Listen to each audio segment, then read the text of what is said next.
Number 1. Who are you when no one is watching? Let us begin our journey into the self with a single, profound question. Take a moment. Let the noise of your day begin to settle, like dust motes in a quiet room. Let your breath deepen, anchoring you in this present moment. Now, gently ask yourself, who are you when no one is watching? Every day, we step onto a stage. We are actors in the grand play of life, and we have many roles to perform. We are the competent professional, the patient friend, the cheerful family member, the interesting stranger. We wear these masks, these costumes, and we perform our parts. We do this for connection, for acceptance, for survival. We carefully curate the version of ourselves that we present to the world, ensuring it is polished, appropriate, and worthy of applause, or at the very least of approval. We learn our lines, we hit our marks, and we listen for our cues. But this is a performance. It is a necessary and often beautiful part of the human experience, but it is not the entirety of who we are. So, what happens when the curtain falls? When the audience is gone, the lights are dimmed, and you are alone in the dressing room of your own soul? What happens when there is no one to impress, no one to please, no one to disappoint? Who is the person that remains? In this sacred silence, a different self emerges. This is the self that does not need a script. Perhaps this unwatched self is playful. It's the you that dances in the kitchen while waiting for the water to boil, singing wildly off-key. It's the you that makes a silly face in the mirror for no reason at all. Or maybe this self is deeply vulnerable. It's the you that allows a tear to fall without wiping it away immediately. The you that admits to feeling lost or afraid, without the need to follow it up with, "But I'm fine." It is the you that can sit with a difficult emotion instead of immediately seeking a distraction. This version of you is not just about what you do, but about what you allow yourself to think and feel. When no one is watching, do your thoughts wander to unconventional dreams you've never spoken aloud? Do you allow yourself to feel the full weight of a sadness you've been carrying, or the full expanse of a joy that feels too big to share? This is the unfiltered you. It is your raw essence before society has had a chance to shape it, edit it, and tell it how to behave. This is not a self to be hidden in shame. It is your foundation. It is your core. The challenge, then, is not to escape into this solitude forever, but to see if you can build a bridge. How can you honor this person even when the lights come back up? How can you bring a small piece of this authentic, unwatched self into your interactions with the world? So tonight, as you rest, give this person some space. Acknowledge their existence. Listen to what they have to say. This self is not a secret to be kept, but a fundamental truth to be lived. There is immense freedom in this space of solitude. It is where you are not a role, but a soul. Rest in that knowledge. Number 2. Are your thoughts truly yours or borrowed from others? Let us settle once more into this quiet space. In our last reflection, we explored the self that exists beyond the gaze of others. Now, we turn our attention inward, to the very architecture of our minds. The question we hold tonight is subtle, yet it has the power to reshape your entire inner world. Gently ask yourself, are your thoughts truly yours, or are they borrowed from others? Think of your mind as a house. From the moment you were born, people have been walking through it, leaving pieces of furniture behind. Your parents furnished your first rooms with their beliefs about the world, about safety, and about love. Your teachers installed frameworks of knowledge and ideas about success and failure. Your friends brought in decorations, opinions about what is cool and what is not. Society, through media and culture, has wallpapered every room with subtle messages about what you should want, who you should be, and how you should live. This is not a malicious process. It is simply how we are socialized. We build our initial understanding of the world from these inherited pieces. For years, we may live in this house without ever questioning its design. We accept the furniture as our own. We navigate around it. We dust it. We even defend it fiercely when someone suggests we redecorate. A thought like, "I must be successful in my career to be worthy," may feel like a fundamental truth, an original part of you. But if you trace it back, you might find it was a piece of furniture left by a parent or by a society that equates net worth with self-worth. A belief about what love should look like might be a direct import from the movies you watched growing up. The exercise, then, is to become a conscious interior designer of your own mind. Walk through the rooms of your consciousness. Pick up a thought, a strong opinion, a core belief. Hold it in your hands, feel its weight, and ask, where did this come from? Who gave this to me? Does it feel like it truly belongs here? Does it serve the person I am today or the person I wish to become?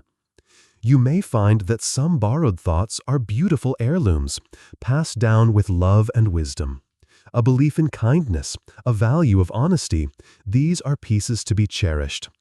But you may also find that your mind is cluttered with secondhand fears, outdated judgments, and expectations that simply do not fit you.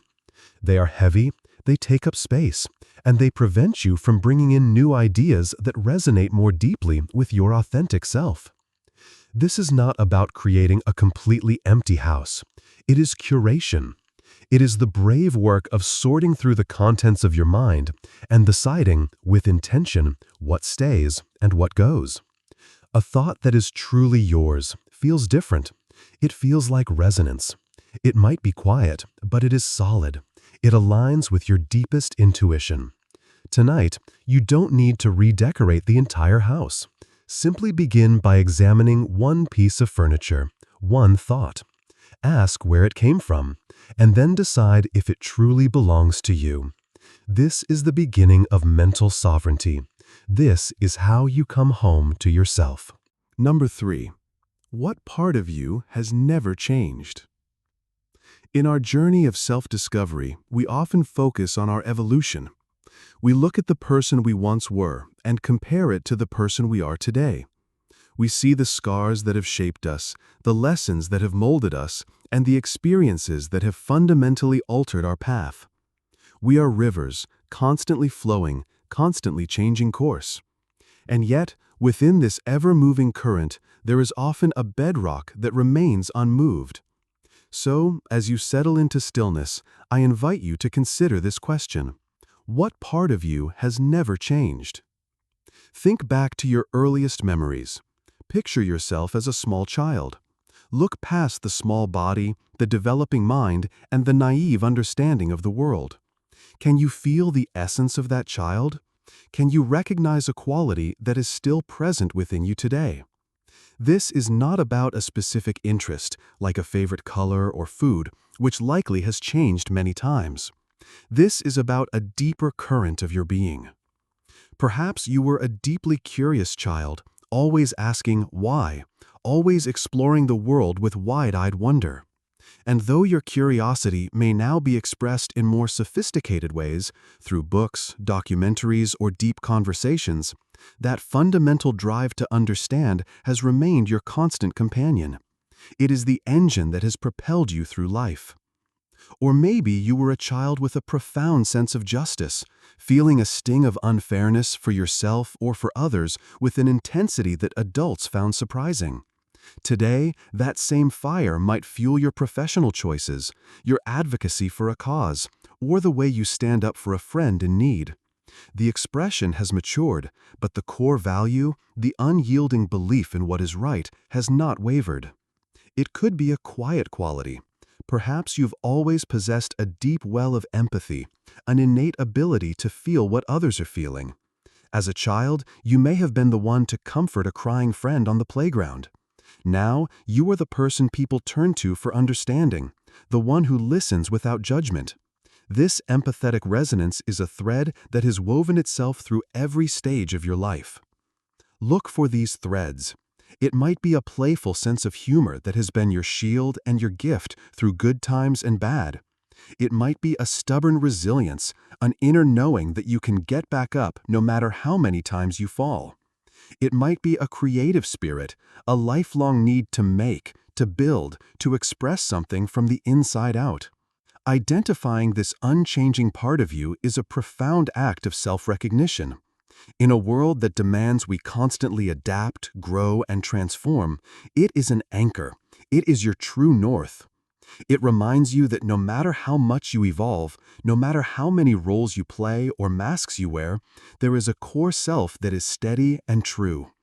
This part of you is not something you learned or acquired. It is something you were born with. It is the signature of your soul. Connecting with this immutable essence provides a deep sense of peace and stability. It is a reminder that you have always been you. Tonight, celebrate that constant. Honor the part of you that has journeyed with you from the very beginning. It is your most authentic guide. Number 4. Do you know the difference between your role and yourself? Let us breathe into this moment, allowing the complexities of the day to soften. We have explored who we are in solitude and the very nature of our thoughts. Now we turn to a distinction that lies at the heart of our daily experience, a separation that is crucial for our mental and emotional freedom. The question for our reflection is this: do you know the difference between your role and yourself? From the moment we wake, we begin to put on our costumes. We step into the role of the parent, making breakfast and preparing for the day with a sense of responsibility. We drive to work and put on the uniform of the employee, the boss, or the colleague, adopting the language, behaviors, and mindset that come with our profession. We meet a friend for lunch and slip into the role of the confidant. We come home and become the partner. We are a collection of roles, a series of performances we give every single day. These roles are not inherently bad. They are necessary. They provide structure to our lives and our societies. They allow us to function, to connect, and to contribute. The danger does not lie in playing the roles, but in forgetting that we are playing them. The danger is when the mask fuses to our skin, and we begin to believe that the role is all that we are. This is called role identification. When you are over-identified with your role as a professional, a layoff can feel like an erasure of your entire identity. Your sense of worth was so intertwined with your job title that, without it, you feel you are nothing. When you are over-identified with your role as a parent, you may feel lost and purposeless when your children grow up and leave home. If your entire identity is the caregiver, who are you when there is no one left to care for in the same way? The self, on the other hand, is the consciousness that is playing all of these roles. It is the awareness that exists behind the mask. It is the silent, steady presence that observes you being a parent, an employee, and a friend. The self is not what you do. It is what you are. It is the actor, not the part. So, how can you begin to feel this difference? You can start by consciously noticing the transitions. As you leave work, take a moment to symbolically take off the employee costume. Acknowledge the shift. When you are interacting with your family, notice the parent or partner role you are playing. This simple act of observation creates a sliver of space between the role and the self. You can also ask yourself, who was I before I had this job? Who would I be if this relationship ended? Who am I when I am not performing any function for anyone else? These questions can be unsettling, but they point you back to your core. They point you to the unchanging self we explored earlier. The true self is not defined by external labels, achievements, or relationships. It is defined by its inherent qualities, its capacity for love, awareness, compassion, and creativity. Knowing this difference is the key to resilience. It means that when a role changes or disappears, you do not disappear with it. You may grieve the loss of the role, but you know that your fundamental self remains intact. Tonight, as you lie in bed, you are not playing any role. You are not an employee, a parent, or a friend. You are simply you. Rest in that pure state of being. That is your true home. Number 5. If you lost everything, would you still be you? Let us take a deep breath together, sinking further into the quiet sanctuary of the night. We have been peeling back layers of our identity, examining our thoughts, our roles, and the parts of us that never change. Now we are going to engage in a powerful thought experiment. It is a question designed to strip away everything external, to get to the absolute bedrock of your being. I invite you to contemplate it with courage and openness. If you lost everything, would you still be you? Imagine it, not as a catastrophe to be feared, but as a simple, neutral event. Imagine waking up tomorrow and all of your material possessions are gone. The house, the car, the clothes, the sentimental objects. Everything you own has vanished. Now go further. Imagine your social standing is gone. Your job title, your reputation, your achievements, and the respect or admiration they bring you, all erased. People no longer know you for what you have done. Let's go even deeper. Imagine your most defining relationships have dissolved. The connections that help you understand who you are in relation to others are no longer there. And finally, imagine that even your memories, the rich tapestry of your personal history, have faded to white. You are left with nothing but the pure awareness of this present moment. No past, no possessions, no status, no roles. In that profound emptiness, that absolute ground zero of identity, are you still there? Is there a you that remains? This question challenges the very foundation of what we believe makes us who we are. So much of our identity is constructed from external things. We say, I am a doctor, I am a homeowner, I am the parent of 2 children, I am someone who has overcome great challenges. We define ourselves by what we do, what we have, who we are connected to, and what we have experienced. These are the pillars of our ego self. And they are valid. They are part of our human story. But are they the essence of our being?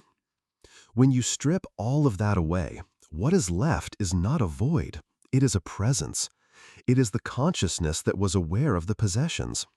It is the awareness that was experiencing the relationships.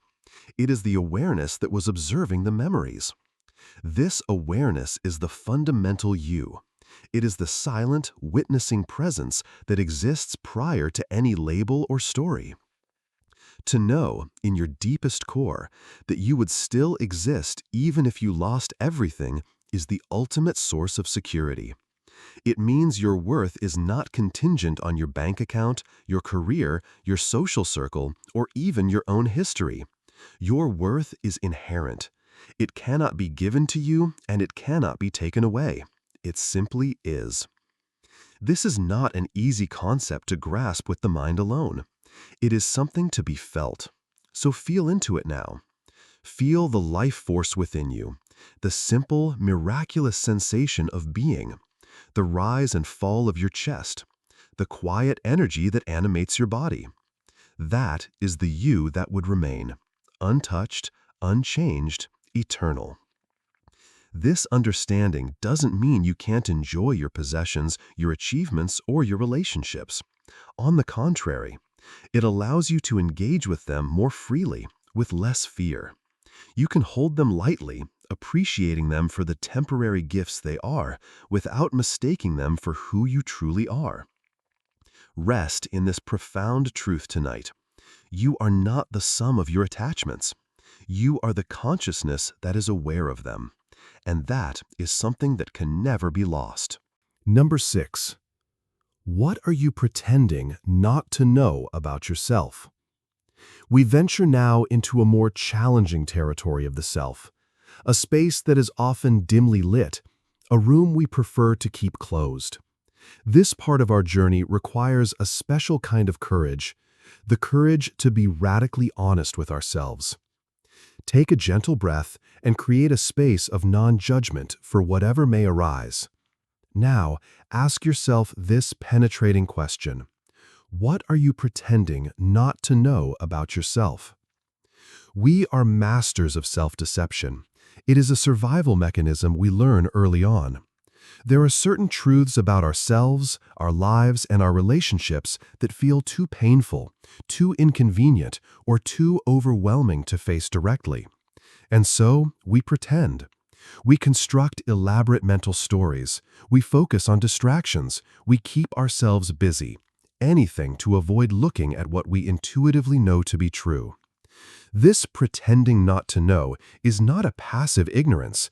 It is an active, energy-consuming process. Perhaps you are pretending not to know that a certain relationship is draining the life out of you. You make excuses for the other person, you focus on the good memories, you tell yourself it's just a rough patch. But deep down, in the quietest part of your soul, you know that it is not healthy.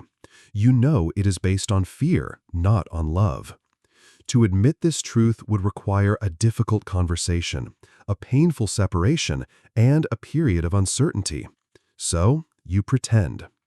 Or maybe you are pretending not to know that the career path you are on is fundamentally misaligned with who you are. It pays the bills, it looks good on paper, it pleases your family, but it starves your spirit. You feel a sense of emptiness on Sunday evenings, a dread that you quickly push down with entertainment or chores. You tell yourself, this is just what adults do. But you know. You know there is a calling, a passion you are ignoring, because answering it would mean taking a risk. It would mean stepping into the unknown. This pretense can be about our own habits as well. You might be pretending not to know the true impact of your procrastination, your negative self-talk, or a habit that is damaging your health. You rationalize it, minimize it, promise yourself you'll deal with it tomorrow.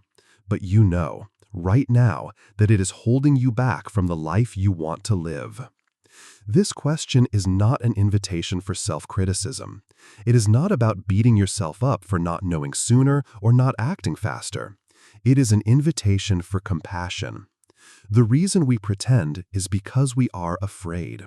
Afraid of the pain, the conflict, the change, the responsibility. So, the first step is simply to acknowledge the pretense. Tonight, in this safe space, you don't have to do anything about it. You don't have to make a plan or initiate a change. You only have to do one thing. Gently, lovingly, drop the pretense. Allow the truth to surface. You can say to yourself, I know this relationship is not right for me. I know this job is making me unhappy. I know this habit is hurting me. Just let the knowing be there. Shine a soft light on it. Something remarkable happens when you stop pretending. The energy you were using to suppress the truth is liberated. The elephant in the room of your mind, which was taking up so much space, can finally be seen. And once it is seen, you can begin to decide what to do about it. But it all starts with this one act of courageous honesty. What truth has been waiting patiently for you to acknowledge it? Let it come forward tonight. Let it be seen. Number 7. Do you live more in your mind or in your body? As we continue our exploration of the inner world, let us turn our focus to the very vessel of our experience. For our entire lives, we are housed in this magnificent, intelligent organism, and yet, for many of us, it is a foreign land. This brings us to a fundamental question about our mode of existence. Do you live more in your mind or in your body? To live in the mind is to exist in a world of concepts, narratives, and abstractions.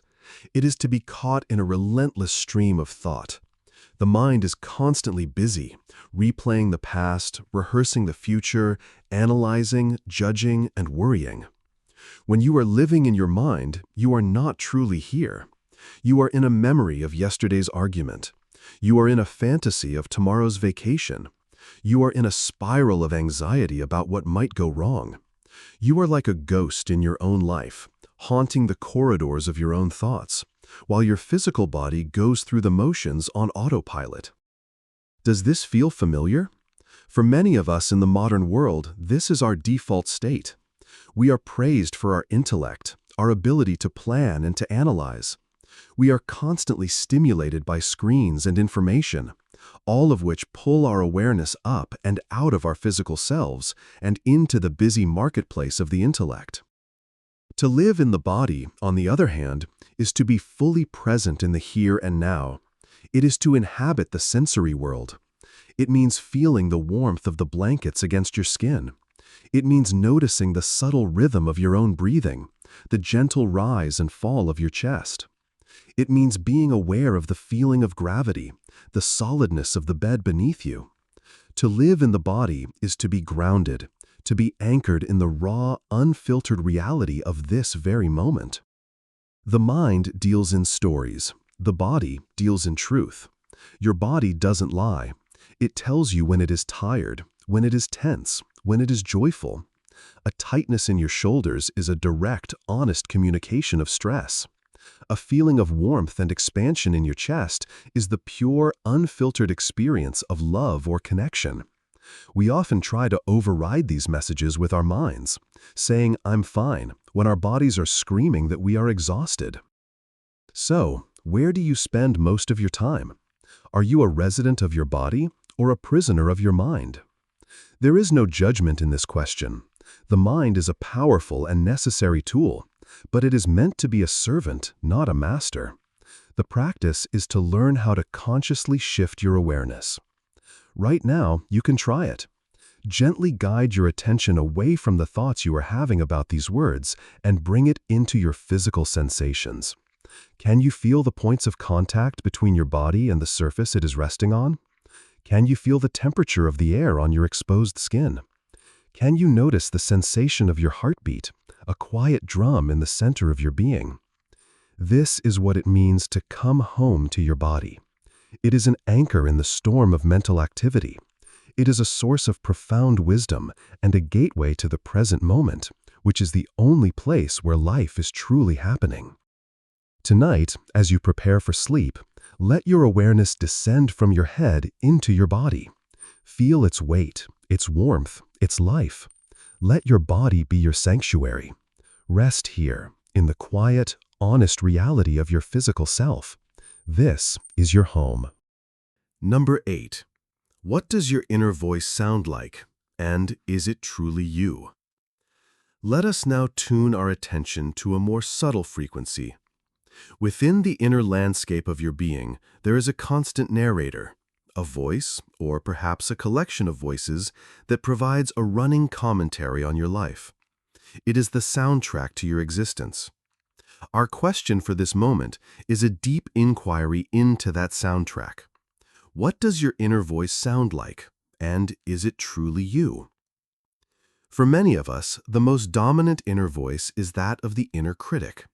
Listen for it. What is its tone? Often it is harsh, demanding, and relentlessly judgmental. It sounds like a stern parent or a disappointed teacher. It is the voice that says, "You're not good enough. You messed that up again. Why can't you be more like them?" It specializes in comparison and shame. It points out every flaw, magnifies every mistake, and discounts every success. It is a voice fueled by fear, the fear of not being worthy, the fear of rejection. We often mistake this voice for our own, believing its harsh assessments are the simple, objective truth. But if you listen closely, you will realize this voice is not original. It is an echo. It is a recording of critical messages you absorbed from the world around you long ago. You internalized the judgments of others, and now this inner critic plays them back to you on a loop. Recognizing this is crucial. This voice is a conditioned pattern. It is not the essence of who you are. Now listen for another voice. This one is much quieter. It does not shout, it whispers. This is the voice of your inner guide, your intuition, or your true self. What is its tone? This voice is calm, steady, and compassionate.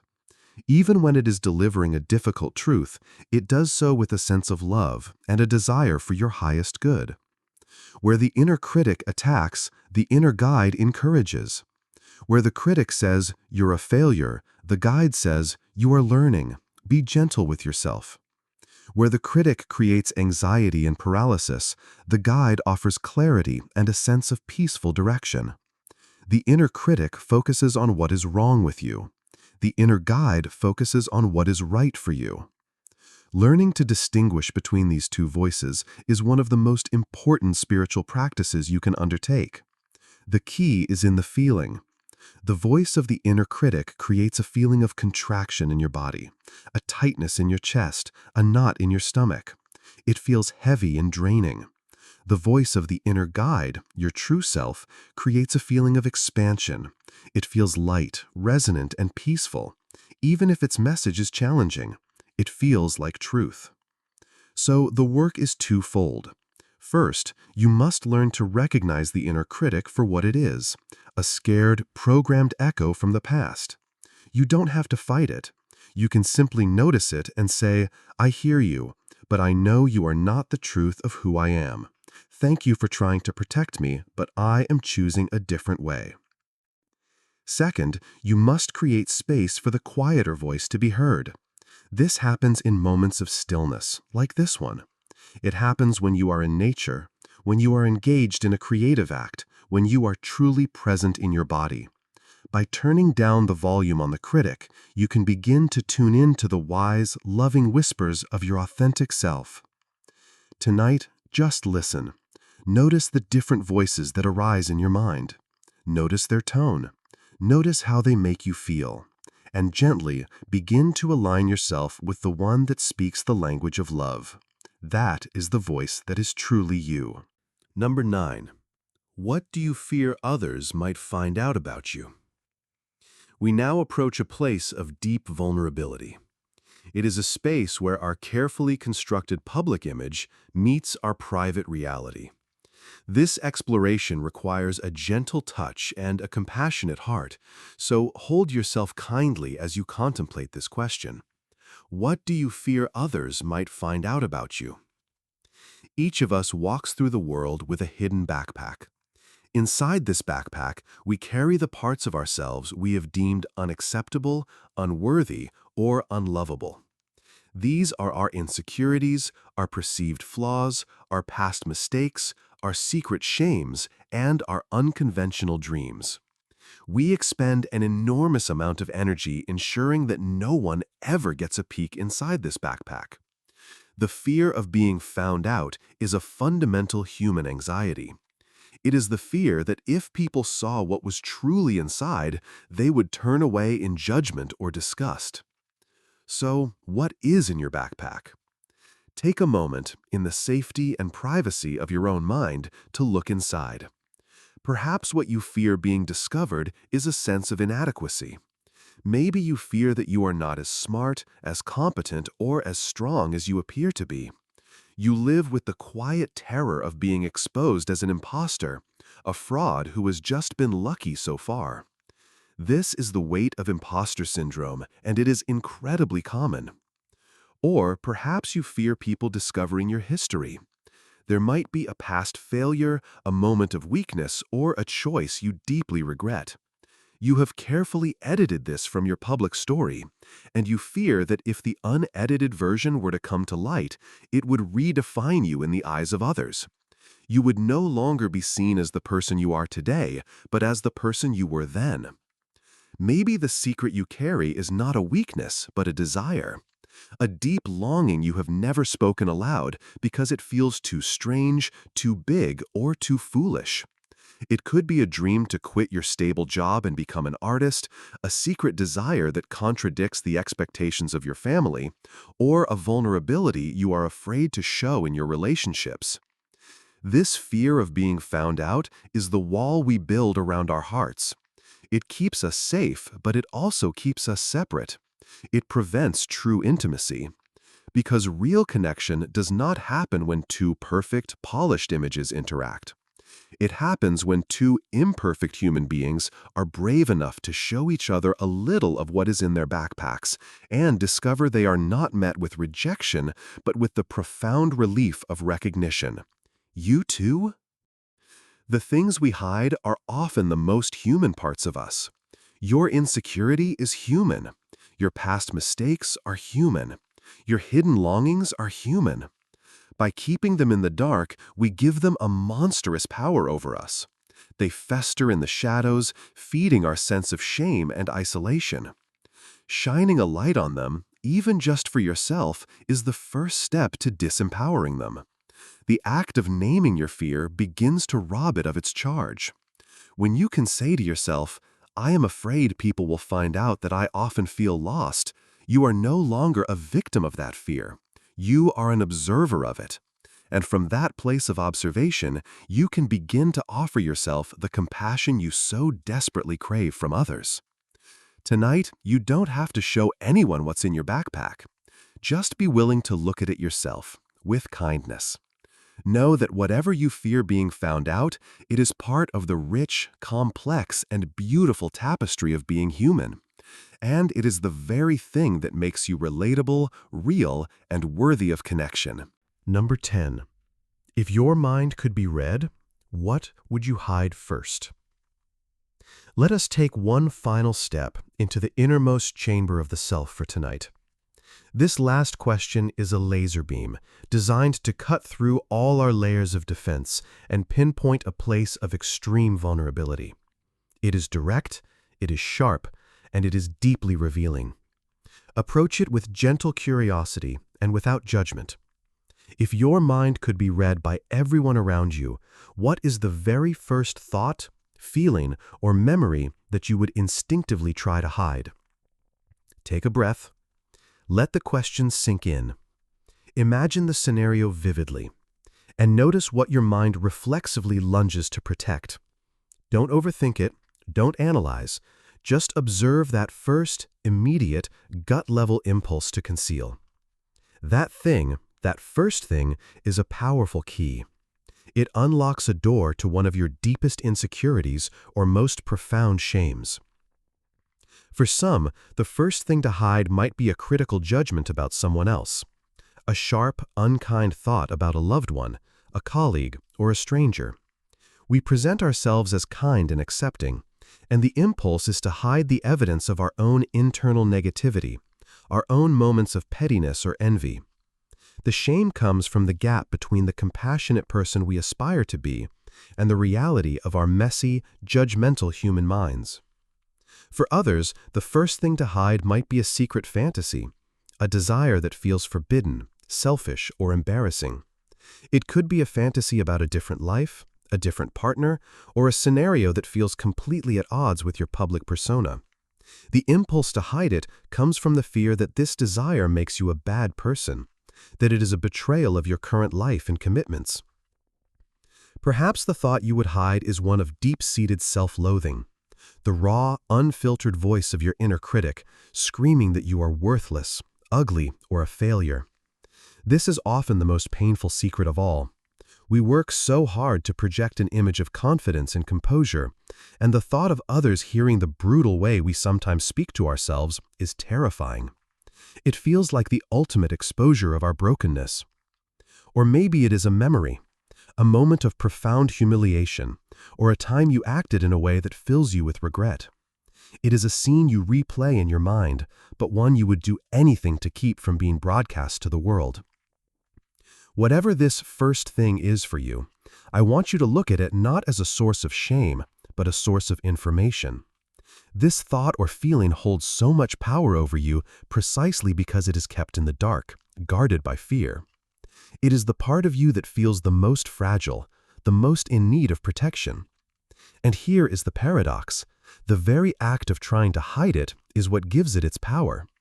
It's like holding a beach ball underwater. It takes constant effort, and you live in fear of it bursting to the surface. Tonight, the invitation is simply to let the beach ball surface, just for you. Acknowledge the thought. Look at it. See it for what it is: a thought, a feeling, a memory. It is not the totality of who you are.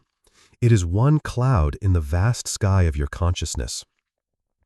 By bringing this hidden element into your own gentle awareness, you begin to integrate it.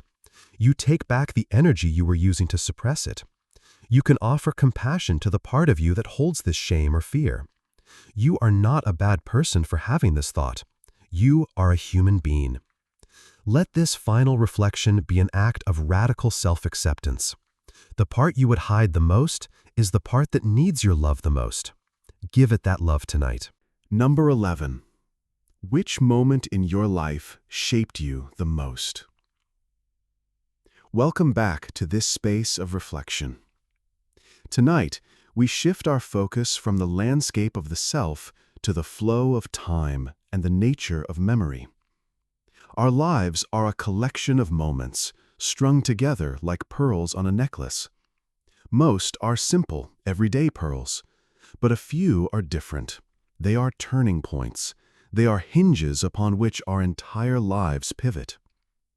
Our question for this reflection is, which moment in your life shaped you the most? I invite you to cast your awareness back across the timeline of your life. Let scenes and memories drift by like clouds. Do not force anything, simply watch. As you observe, look for a moment that stands out. This moment may not be the one you would expect. We often think of major life events, a graduation, a wedding, a significant loss. And while these are certainly powerful, the most formative moments are often quieter, more subtle. It could be a moment of profound failure, a time when you tried something with all your heart and came up short. In that moment, the sting of disappointment may have been all you could feel. But in its aftermath, something was forged in you. Perhaps you learned the invaluable lesson of humility. Perhaps you discovered a resilience you never knew you possessed. That failure may have closed one door, only to force you to find another, more authentic path. The moment itself was painful, but the shape it gave you is one of strength and character. Conversely, it could be a small, almost forgotten moment of kindness. A time when a teacher saw a spark in you that no one else had. A moment when a stranger offered a helping hand without asking for anything in return.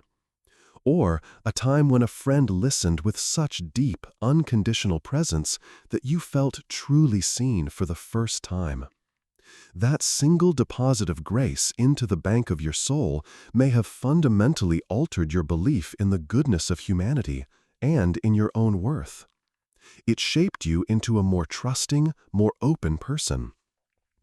Perhaps your most formative moment was one of quiet insight. You were reading a book, walking in nature, or simply sitting in silence, and suddenly a profound realization washed over you. A piece of the puzzle of your life clicked into place. The world, and your place in it, looked different from that moment on. It was a moment of pure clarity that recalibrated your inner compass and set you on a new course, guided by a new understanding. Look for the moment before which you were one person and after which you were someone else, even if only slightly. It is the moment that planted a seed. The person you are today is, in many ways, the flower that grew from that seed. To identify the moment is to understand the root of your current self. It is to honor the journey in all its complexity, its pain, its beauty, its unexpected turns. There is no need to judge this moment as good or bad. Its importance lies not in its quality, but in its impact. It was a teacher. What did it teach you, and how does that lesson continue to echo through your life today? Sit with that moment tonight. Thank it for the shape it has given you. Number 12. Are your memories accurate or convenient stories? Let us settle into a place of gentle curiosity. We often think of our memory as a faithful video camera, accurately recording the events of our lives for later playback. We trust our recollections as fact, as evidence of what truly happened. But neuroscience and psychology tell us something quite different. Memory is not a recording device. It is a storyteller. So, our question for tonight is a challenging one. Are your memories accurate, or are they convenient stories? Every time you recall a memory, you are not playing a file. You are actively reconstructing the event from fragments of information, and you are doing so through the filter of your current beliefs, moods, and identity. Your mind is a masterful editor, and it is constantly revising your personal history to create a narrative that makes sense to you now. It crafts stories that are, above all, convenient. What makes a story convenient? A convenient story might be one that casts you as the hero. You remember your role in a success as being more central than it was, or you recall your arguments as being more articulate and rational. This is the ego's way of protecting and enhancing our self-image. A convenient story could also be one that casts you as the victim. If you are holding on to a grudge, your memory may selectively highlight the other person's offenses, while downplaying your own role in the conflict. You may remember their words as being harsher than they were, because this story justifies your continued anger and resentment. It makes the world simple. You were wronged, they were wrong. This narrative is convenient because it absolves you of complex responsibility. We also create convenient stories by idealizing the past. We might remember a past relationship as a perfect, golden era, conveniently forgetting the arguments, the boredom, and the reasons it ended. This rosy retrospection is convenient because it allows us to escape the imperfections of the present moment into a flawless, imaginary past. This is not a conscious, malicious act of lying. It is a subtle, unconscious process of smoothing the rough edges of reality to fit the story we need to tell ourselves to feel safe, coherent, or justified. The invitation here is not to discard all of your memories as false. It is to hold them more lightly. It is to approach your own personal history with the curiosity of a gentle historian rather than the certainty of a dogmatist. When you recall a strong memory, you can ask yourself a few questions. What is the story I am telling myself here? What purpose does this version of the story serve for me? How might another person involved remember this exact same event? What details might my mind have edited out because they didn't fit the narrative? This practice is profoundly liberating. It frees you from the prison of a single, rigid story about your life. It allows for nuance, for forgiveness, for growth. When you realize you are the storyteller, you also realize you have the power to tell a new story. You can choose to remember the lessons instead of just the pain. You can choose to see the complexity instead of just the blame. Tonight, pick one strong memory, hold it gently, and ask yourself, what is the story here? Is it the absolute truth, or is it a convenient one? And what other story might also be true? Number 13. What part of your past do you still carry as if it were present? Let us breathe into this moment. The past is a country we have all left, but that does not mean we don't carry pieces of it with us. Some we carry as cherished souvenirs, but other pieces are heavy, cumbersome baggage that we haul with us into every new day. This brings us to a question of emotional inventory. What part of your past do you still carry as if it were present? Think of it like this. The event itself is over. The argument happened years ago. The mistake was made. The loss occurred. In the linear timeline of your life, the moment is gone. And yet, for the body and the nervous system, it can feel like it is happening right now. The emotional charge of the event is still alive, still active within you. It is a ghost from the past that haunts the rooms of your present. What might this baggage look like? For many, it is the heavy stone of resentment. Someone wronged you in the past, and although the event is long over, you continue to play the scene over and over in your mind. You feel the same sting of betrayal, the same fire of anger, as if it happened this morning. You are carrying that person with you, not as they are now, but as they existed in your moment of pain. You are drinking a poison and hoping they will suffer. The burden is entirely your own. For others, the weight is one of guilt or shame. You carry the memory of a past mistake like a dark, heavy coat that you can never take off. You judge your present self by the standards of a past action. Every new opportunity is viewed through the lens of that failure. You might say to yourself, "I can't do that because I am the person who failed before." The event is a historical fact, but the identity of the one who messes up feels like a present reality. This baggage can also be a deep, unresolved grief, a loss that was never fully mourned, a sadness that was pushed down and never given the space to be felt. It shows up now as a kind of chronic melancholy, a lack of vitality, or a fear of loving again. The original wound has not healed, and you carry its tenderness with you, flinching at anything that might touch it. When you carry the past in this way, you are not free to respond to the present moment as it is. You are constantly reacting to the present through the filter of the past. You might mistrust a kind new person because of a past betrayal.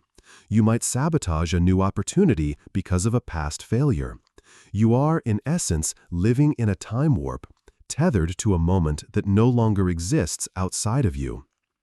The first step to setting this baggage down is simply to acknowledge that you are carrying it, to name it without judgment. Tonight, can you identify the weight? Can you say to yourself, "I am still carrying the anger from that argument. I am still carrying the shame from that mistake. I am still carrying the grief of that loss." This simple act of naming creates a crucial separation. You are not the anger. You are the one carrying the anger. You are not the shame. You are the one carrying the shame. In that small space of separation lies the beginning of freedom. Tonight, you don't have to get rid of it. You just have to look at it, acknowledge its weight, and recognize that it belongs to another time. Number 14. What would you do differently if you knew time wasn't real? Welcome to a more expansive, philosophical inquiry. We live our lives by the clock and the calendar. We are driven by deadlines, anniversaries, and the relentless sense of time passing. Our relationship with time defines our choices and our state of mind. So, for this reflection, let's engage in a radical thought experiment. What would you do differently if you knew with absolute certainty that time wasn't real? Let's explore this idea. Imagine that our linear perception of past, present, and future is just a convenient illusion, a product of our human consciousness. Imagine that the only thing that truly exists is an eternal, unending now. There is no yesterday to regret and no tomorrow to fear. There is only the infinite unfolding of this present moment. If this were your reality, how would your life change? First, consider the weight of the past. So much of our suffering comes from regret, guilt, and resentment, all of which are anchored in a past that we believe is fixed and real. We are haunted by the ghosts of our mistakes. But if time isn't real, then the past is nothing more than a thought pattern appearing in the now. The mistake you made 10 years ago has no inherent power over you. Its power comes only from your choice to continuously energize that thought in this present moment. If you knew this, would you finally be able to forgive yourself? Would you be able to release the old grudges, knowing they are stories about a moment that no longer exists? The chains of the past would dissolve because you would realize they are made of thought, not of steel. Now, consider the pressure of the future. We are a future-obsessed culture. We rush, we strive, we worry. We live in a constant state of not yet. We are trying to get somewhere, to get the promotion, to get to the weekend, to get to retirement. We make decisions based on what we think will secure a better tomorrow. This creates a baseline of anxiety, and a feeling that the present is just a stepping stone to something better. But if there is no future, only now, this entire paradigm collapses. The frantic rush would cease. The goal would no longer be to get somewhere else, but to be fully where you are. What would you do if the only reason to do it was for the intrinsic value of the action itself, right now? Would you pursue a passion not for the potential future success, but for the simple joy of engaging with it in this moment? Would you spend more time with loved ones, not as an investment in future memories, but for the sheer beauty of connecting with them right now? Would you stop delaying your happiness, waiting for some future condition to be met? This is not a call for irresponsibility. It is a call to shift your motivation, to act not from a place of fear about the future or regret about the past, but from a place of presence, purpose, and love in this moment. So, ask yourself, what decision are you agonizing over? What action are you taking out of a sense of frantic pressure? What part of your life is being dictated by the illusion of time?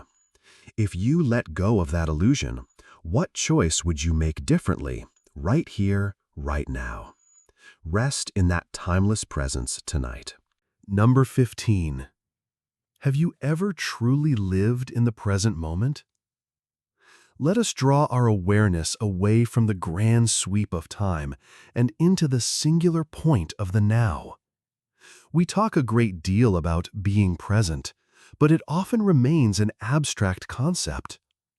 This question invites you to find a concrete experience, a memory of pure presence in your own life.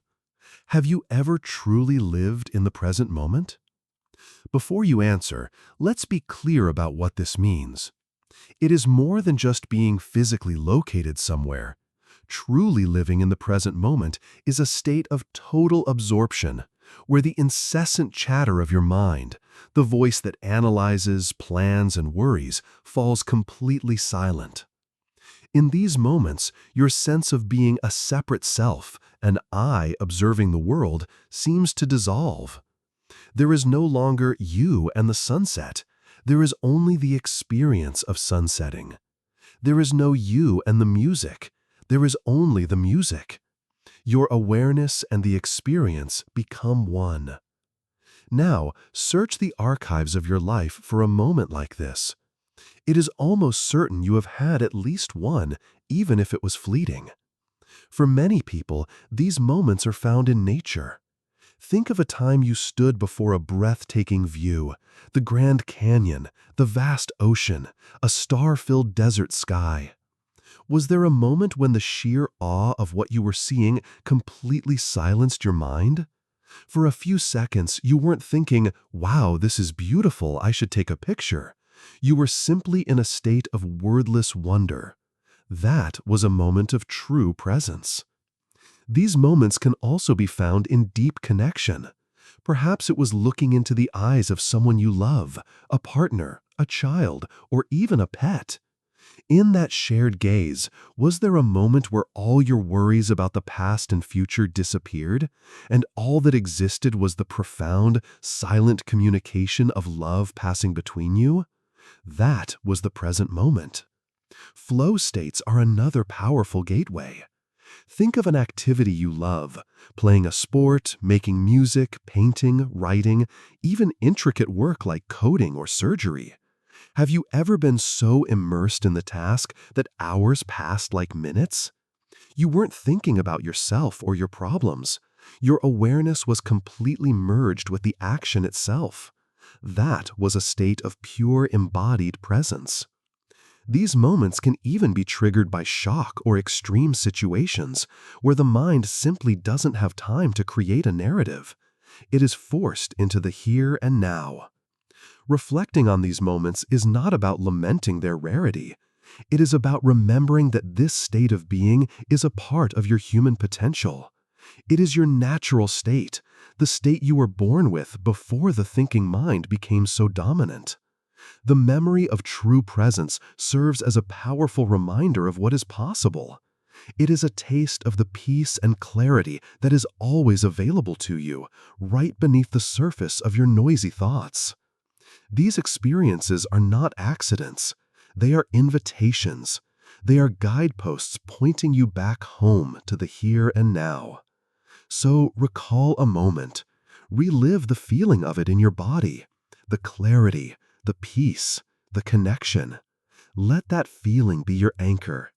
And know that even a single conscious breath can be a doorway back to that same sacred space. Take one of those breaths right now. Welcome home. Number 16. Is your future just a projection of your fears or your dreams? As we stand in the doorway of the present, let us look forward into the landscape of what is to come. The future does not exist yet, except as a concept in our minds. It is a screen onto which we project our thoughts. And for most of us, those thoughts fall into one of two categories. This brings us to our next question. Is the future you imagine for yourself a projection of your fears or a projection of your dreams? Take a moment to think about your future. When you imagine next week, next year, or the next decade, what is the emotional tone of that vision? What are the scenes that play out on the screen of your mind? Be honest with yourself. For many, the future is a landscape sculpted by fear. This is the mind's protective mechanism at work. It tries to anticipate every possible negative outcome to keep you safe. The future becomes a minefield of potential problems to be solved. You project images of financial struggle, so you work tirelessly out of anxiety. You project scenes of loneliness, so you might cling to an unhealthy relationship out of fear of being alone. You project the possibility of failure, so you avoid taking risks and stay within your comfort zone even if it is unfulfilling. When your future is a projection of fear, your life becomes a defensive strategy. You are not moving towards something joyful. You are constantly moving away from something you dread. Your choices are driven by avoidance. The language of this future is, what if it goes wrong? I have to do this or else. I better not try that in case I fail. Life feels heavy, precarious, and full of obligation. It is a life of bracing for impact. Now consider the alternative. What does it look like to project a future based on your dreams? This is not about naive fantasy or ignoring potential challenges. It is about consciously choosing to use your creative imagination to build a vision that inspires and energizes you.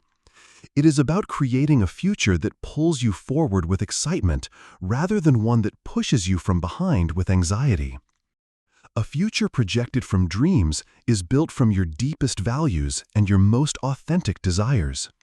You project images of yourself learning, growing, and contributing your unique gifts to the world. You project scenes of deep, meaningful connection with others. You project a vision of yourself living with purpose, vitality, and joy.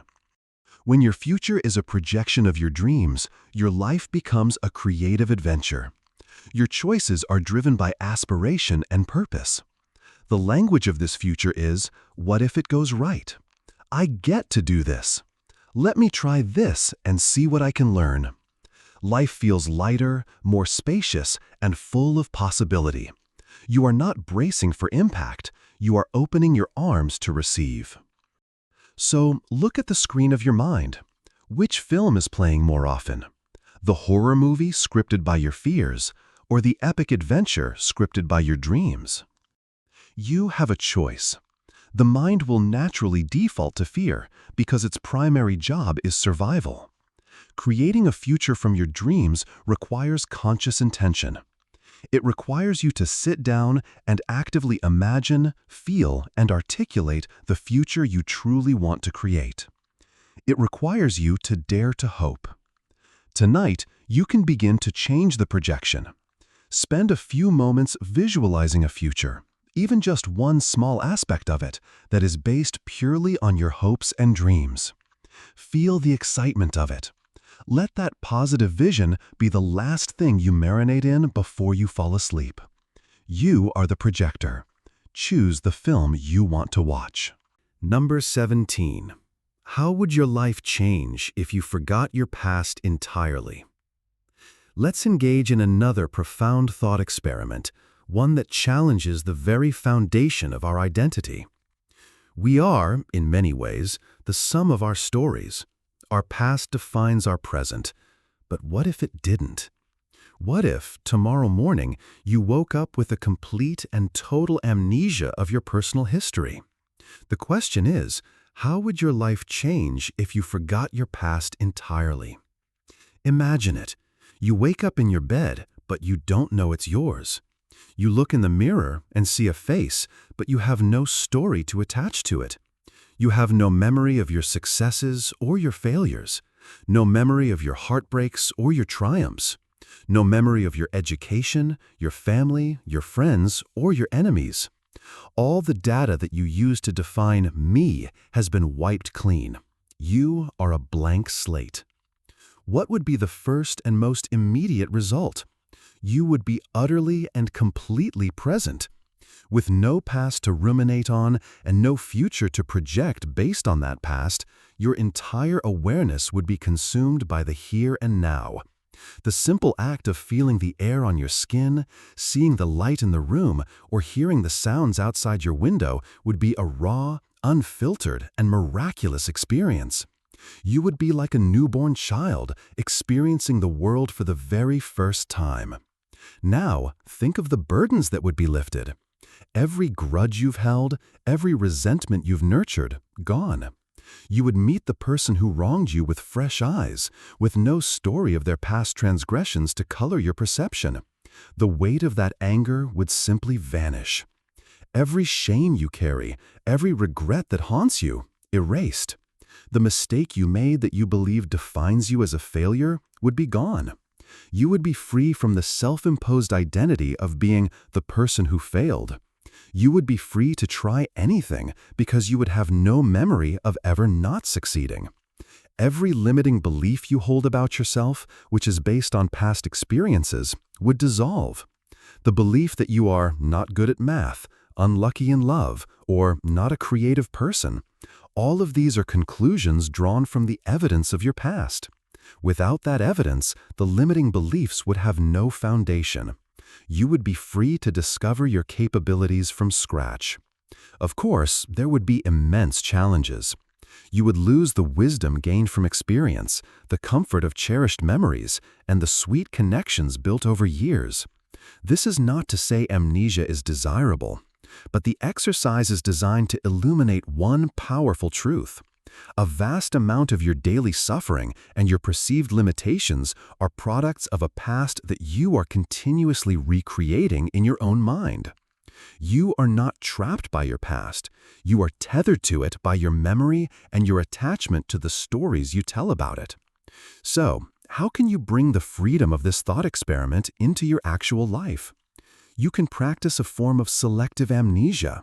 You can consciously decide to meet this day, this person, or this task with beginner's mind.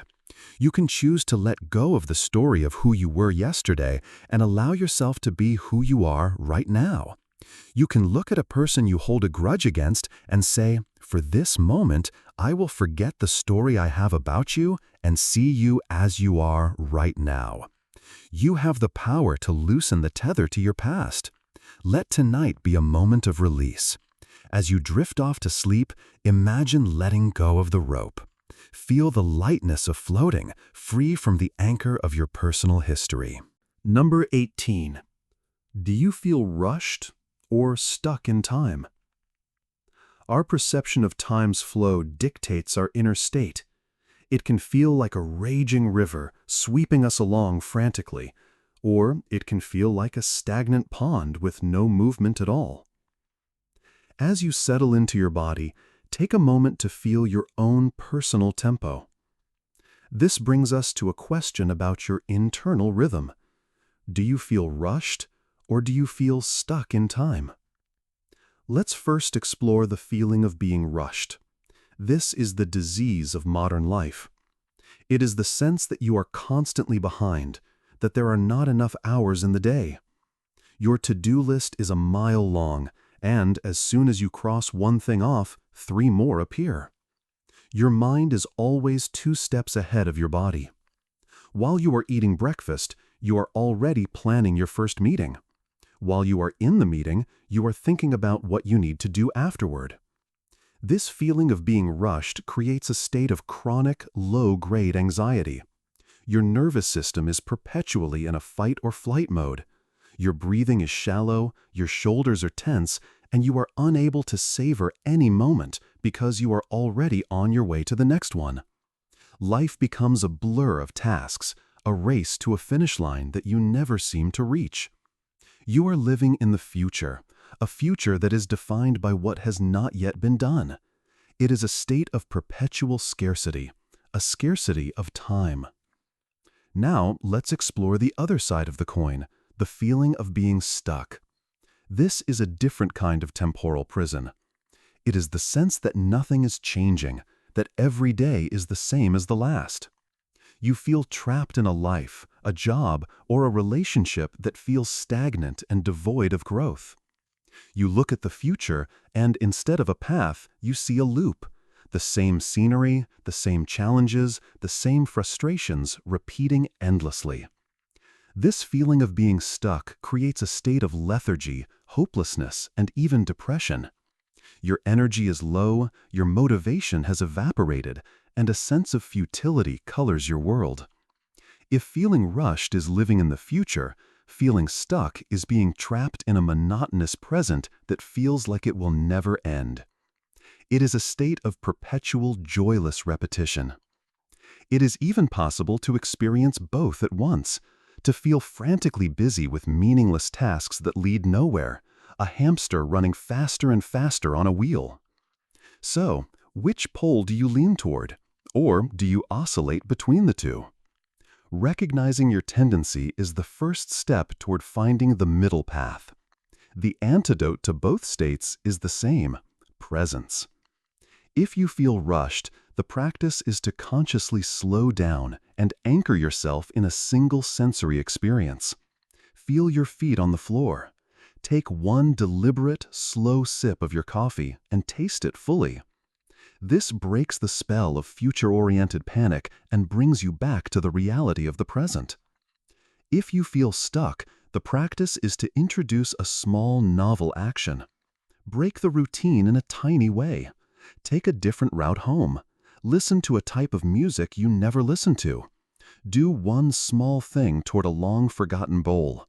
This breaks the spell of hopeless repetition and reminds you that you have agency, that change is possible, one small step at a time. The balanced state is a sense of gentle, purposeful flow. It is the feeling of moving forward with intention, without frantic haste.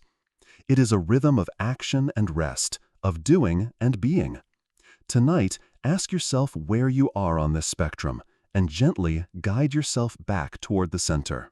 Number 19. What's something you wish you could remember more clearly? Our minds are vast, cluttered archives of memory. Some memories are sharp and vivid, replaying with cinematic detail. Others are blurry, faded photographs, their edges soft and their details lost to time. We have explored how our memories can be convenient stories, but now let's approach them from a different angle, one of longing. The question is this: what's something you wish you could remember more clearly? Think of a memory that feels precious, yet frustratingly elusive. It is a moment you cherish, but when you try to grasp it, it feels like trying to hold smoke. The details are just out of reach. Perhaps it is the face of a loved one who has passed away. You remember their presence, their laugh, the way they made you feel. But you wish you could conjure their exact expression, the specific way their eyes would light up with perfect clarity. You search for the high-definition image in your mind, but all you find is a soft-focus portrait. The longing to see them clearly again is a form of love, a testament to how much they meant to you. Maybe the memory you wish to retrieve is from your own childhood, a feeling of pure, uncomplicated joy. The sensory details of a perfect summer day, the exact smell of the freshly cut grass, the taste of the ice cream, the feeling of the sun on your small shoulders.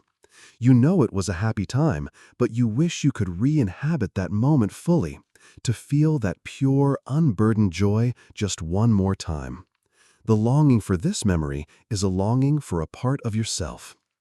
It could also be a piece of lost wisdom, a dream that felt incredibly profound upon waking, but whose message evaporated with the morning light. Or a conversation where someone gave you a crucial piece of advice, but now you can only remember the gist of it, not the powerful, specific words they used. You feel that if you could just remember it clearly, it would provide the guidance you are seeking right now. This longing to remember more clearly reveals what we value most. The things we wish to retrieve from the fog of the past are the things that hold the most emotional significance for us. They are our touchstones of love, joy, and wisdom. This question is not meant to create frustration. It is an invitation to honor what is important. So bring to mind that fuzzy, precious memory. You may not be able to bring the details into sharp focus, and that's okay. Instead of straining to see the details, try to recall the feeling. The feeling is often the last thing to fade. Can you reconnect with the feeling of love for that person? Can you reconnect with the feeling of joy from that summer day? Can you reconnect with the feeling of clarity that the lost advice gave you? The feeling is the essence of the memory. By focusing on it, you are honoring its legacy. You are bringing its spirit into your present moment. Furthermore, this longing can become a call to action in the present. The desire to remember a loved one's face can inspire you to be more present with the people who are in your life right now. The desire to recall a moment of joy can inspire you to create more such moments today. The desire for lost wisdom can inspire you to seek it out anew. Let this longing be a guide. Let it point you toward what truly matters to your heart. And honor the beautiful, ghostly memories that remind you of what is most important. Number 20. Are you afraid of growing older or of being forgotten? We arrive at the final question in our exploration of time and memory. This one looks toward the horizon of our lives and touches upon two of the most profound human fears. They are related yet distinct. As you rest here, contemplate this with sincere honesty. Are you afraid of growing older, or are you afraid of being forgotten? Let's first examine the fear of growing older. This is a fear of process, a fear of the physical journey. It is rooted in our culture's obsession with youth. We are afraid of the visible signs of aging, the wrinkles, the gray hair, the slowing of the body. We fear the loss of our physical vitality, our strength, and our health. We fear becoming frail, dependent, or in pain. This fear is also about the loss of possibility. In youth, the future feels like an open field of infinite paths. As we age, doors begin to close. We fear that we will run out of time to do the things we always wanted to do, to become the person we always hoped to be. The fear of growing older is a fear of decay, of diminishment, of the body and its potential slowly winding down. It is a deeply personal, internal fear about your own direct experience of life in a changing vessel. Now let's look at the other fear, which is more external, the fear of being forgotten. This is a fear of insignificance. It is the anxiety that once you are gone, it will be as if you were never here at all. The fear is that your life will not have made a mark, that your story will vanish, and that your existence will leave no ripple in the vast ocean of time. This fear drives our desire for legacy. It is why we want to build something that will last, whether it is a family, a company, a work of art, or a foundation. We want to know that our life had meaning and impact beyond our own mortal existence. We want to be remembered by our loved ones, certainly, but for some, there is a deeper desire to be remembered by the world. The fear of being forgotten is the fear that your life story will have no readers once it is finished. It is the fear of being erased from the collective memory. So, which of these two fears resonates more deeply with you? If your primary fear is growing older, it may indicate that your identity is strongly tied to your physical body, your vitality, and your potential for future action. The spiritual work for you might be to cultivate an identity that transcends the physical, to connect with the timeless, aware self that is not subject to aging. If your primary fear is being forgotten, it may suggest your sense of worth is heavily dependent on external validation and your impact on the world. The spiritual work for you might be to find a sense of meaning and purpose that is intrinsic, that is valid and fulfilling in the moment, regardless of whether it is remembered by others. Often, these two fears are intertwined. But by gently distinguishing between them, you can gain clarity on what truly drives you. Is your primary anxiety about the experience of your own decline, or about the legacy you will leave in your wake? There is no right or wrong answer. There is only your truth. By understanding your deepest fear about the passage of time, you can begin to live your remaining years with more intention, addressing that fear not with panic, but with conscious, meaningful action. Number 21. Who understands you the most? And what does that say about you? We now transition from the inner world of time and memory to the relational world of connection. We are social beings, and our identities are shaped and reflected in the mirror of our relationships. To begin this exploration, let us consider a question of deep resonance. Who understands you the most? And what does that say about you? Take a moment to scan the people in your life, past and present. Who comes to mind when you think of the word understanding? This is not about who loves you the most or who you have the most fun with. This is about who truly gets you. Who is the person with whom you feel the least need to explain yourself? With whom do you feel a sense of being truly seen, heard, and accepted for who you are, complexities and all? It might be a partner, a best friend, a sibling, a therapist, or even a mentor from long ago. Hold this person in your mind. The first part of the question is about them, but the second, more revealing part is about you. What does the choice of this person say about you? First, consider what aspects of you this person understands. Do they understand your quirky sense of humor and your oddball references? This suggests that you value playfulness and intellectual connection. Do they understand your ambition and your relentless drive, never judging you for it? This indicates that your purpose and your work are central to your identity. Perhaps they are the only one who understands your hidden vulnerability, the soft, sensitive underbelly you hide from the rest of the world. This means that at your core, you long for emotional safety and the freedom to be fragile. The parts of you that this person gets are the parts of you that you most want to have seen. They are the most authentic, core components of your personality. This person acts as a mirror, reflecting back the version of yourself you feel is most true. Now consider the nature of their understanding. Is their understanding intellectual? Do they grasp the complex concepts you talk about and follow your train of thought effortlessly? This reveals that you are someone who thrives on mental stimulation and feels seen through intellectual validation. Or is their understanding purely emotional and intuitive? Are they someone who can sit with you in silence when you are hurting and just know what you need without you having to say a word?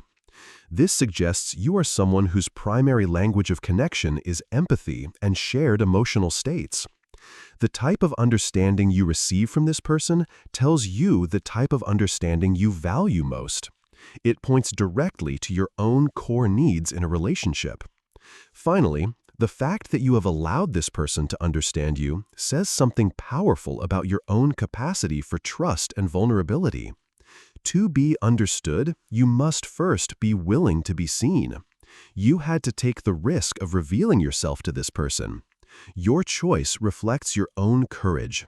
It shows that despite any past hurts, you retain the capacity to open up to another human being. This person is not just a gift in your life, they are evidence of your own strength. So as you hold this person in your heart tonight, thank them, but also thank yourself. Thank yourself for having the courage to let them in. The connection you share is a dance that you both choreograph together. Number 22. What do you seek in others that you lack in yourself? Let us continue our exploration of the relational mirror. The people we are drawn to are not random. Our attractions, our friendships, and our deepest bonds are often guided by a powerful, unconscious force. They act as magnets, pulling us towards something we need. This brings us to a question that requires deep self-awareness. What do you seek in others that you lack or believe you lack in yourself? This is the core principle of psychological projection. We are often drawn to people who embody the qualities that are underdeveloped or repressed within our own personalities. We seek to complete ourselves through them. Think about the people you admire most. What are the specific qualities that draw you to them? Make a list in your mind. Is it their carefree spontaneity, their ability to live in the moment and not worry about the future? If so, it might be because you feel you are too rigid, too controlled, too anxious. You are drawn to their freedom because you seek to awaken that same potential for freedom within yourself. They represent a part of you that is dormant, a part that you long to integrate. Or perhaps you are drawn to people who are incredibly confident and outspoken. People who can command a room, state their opinions without apology, and advocate for themselves fiercely. If this is you, it could be that you feel you lack a strong voice. You may struggle with self-doubt or a fear of conflict. You are attracted to their power because you are on a journey to find your own. They model a way of being that you aspire to. Maybe you find yourself consistently drawn to people who are deeply compassionate and nurturing. The kind of person who is a natural caregiver, always offering a listening ear and a shoulder to cry on. Your attraction to them might point to a nurturing deficit in your own life. Perhaps you did not receive enough of it in your childhood, or, more likely, you are not giving it to yourself now. You seek it externally because you have not yet learned how to be a source of unconditional kindness for yourself. This is not a weakness, it is a signpost. The qualities you seek in others are a map of your own potential for growth. The person you admire is not your destination, they are your guide. The universe is showing you, through them, the very qualities that are waiting to be awakened within you. The key is to shift from passive admiration to active integration.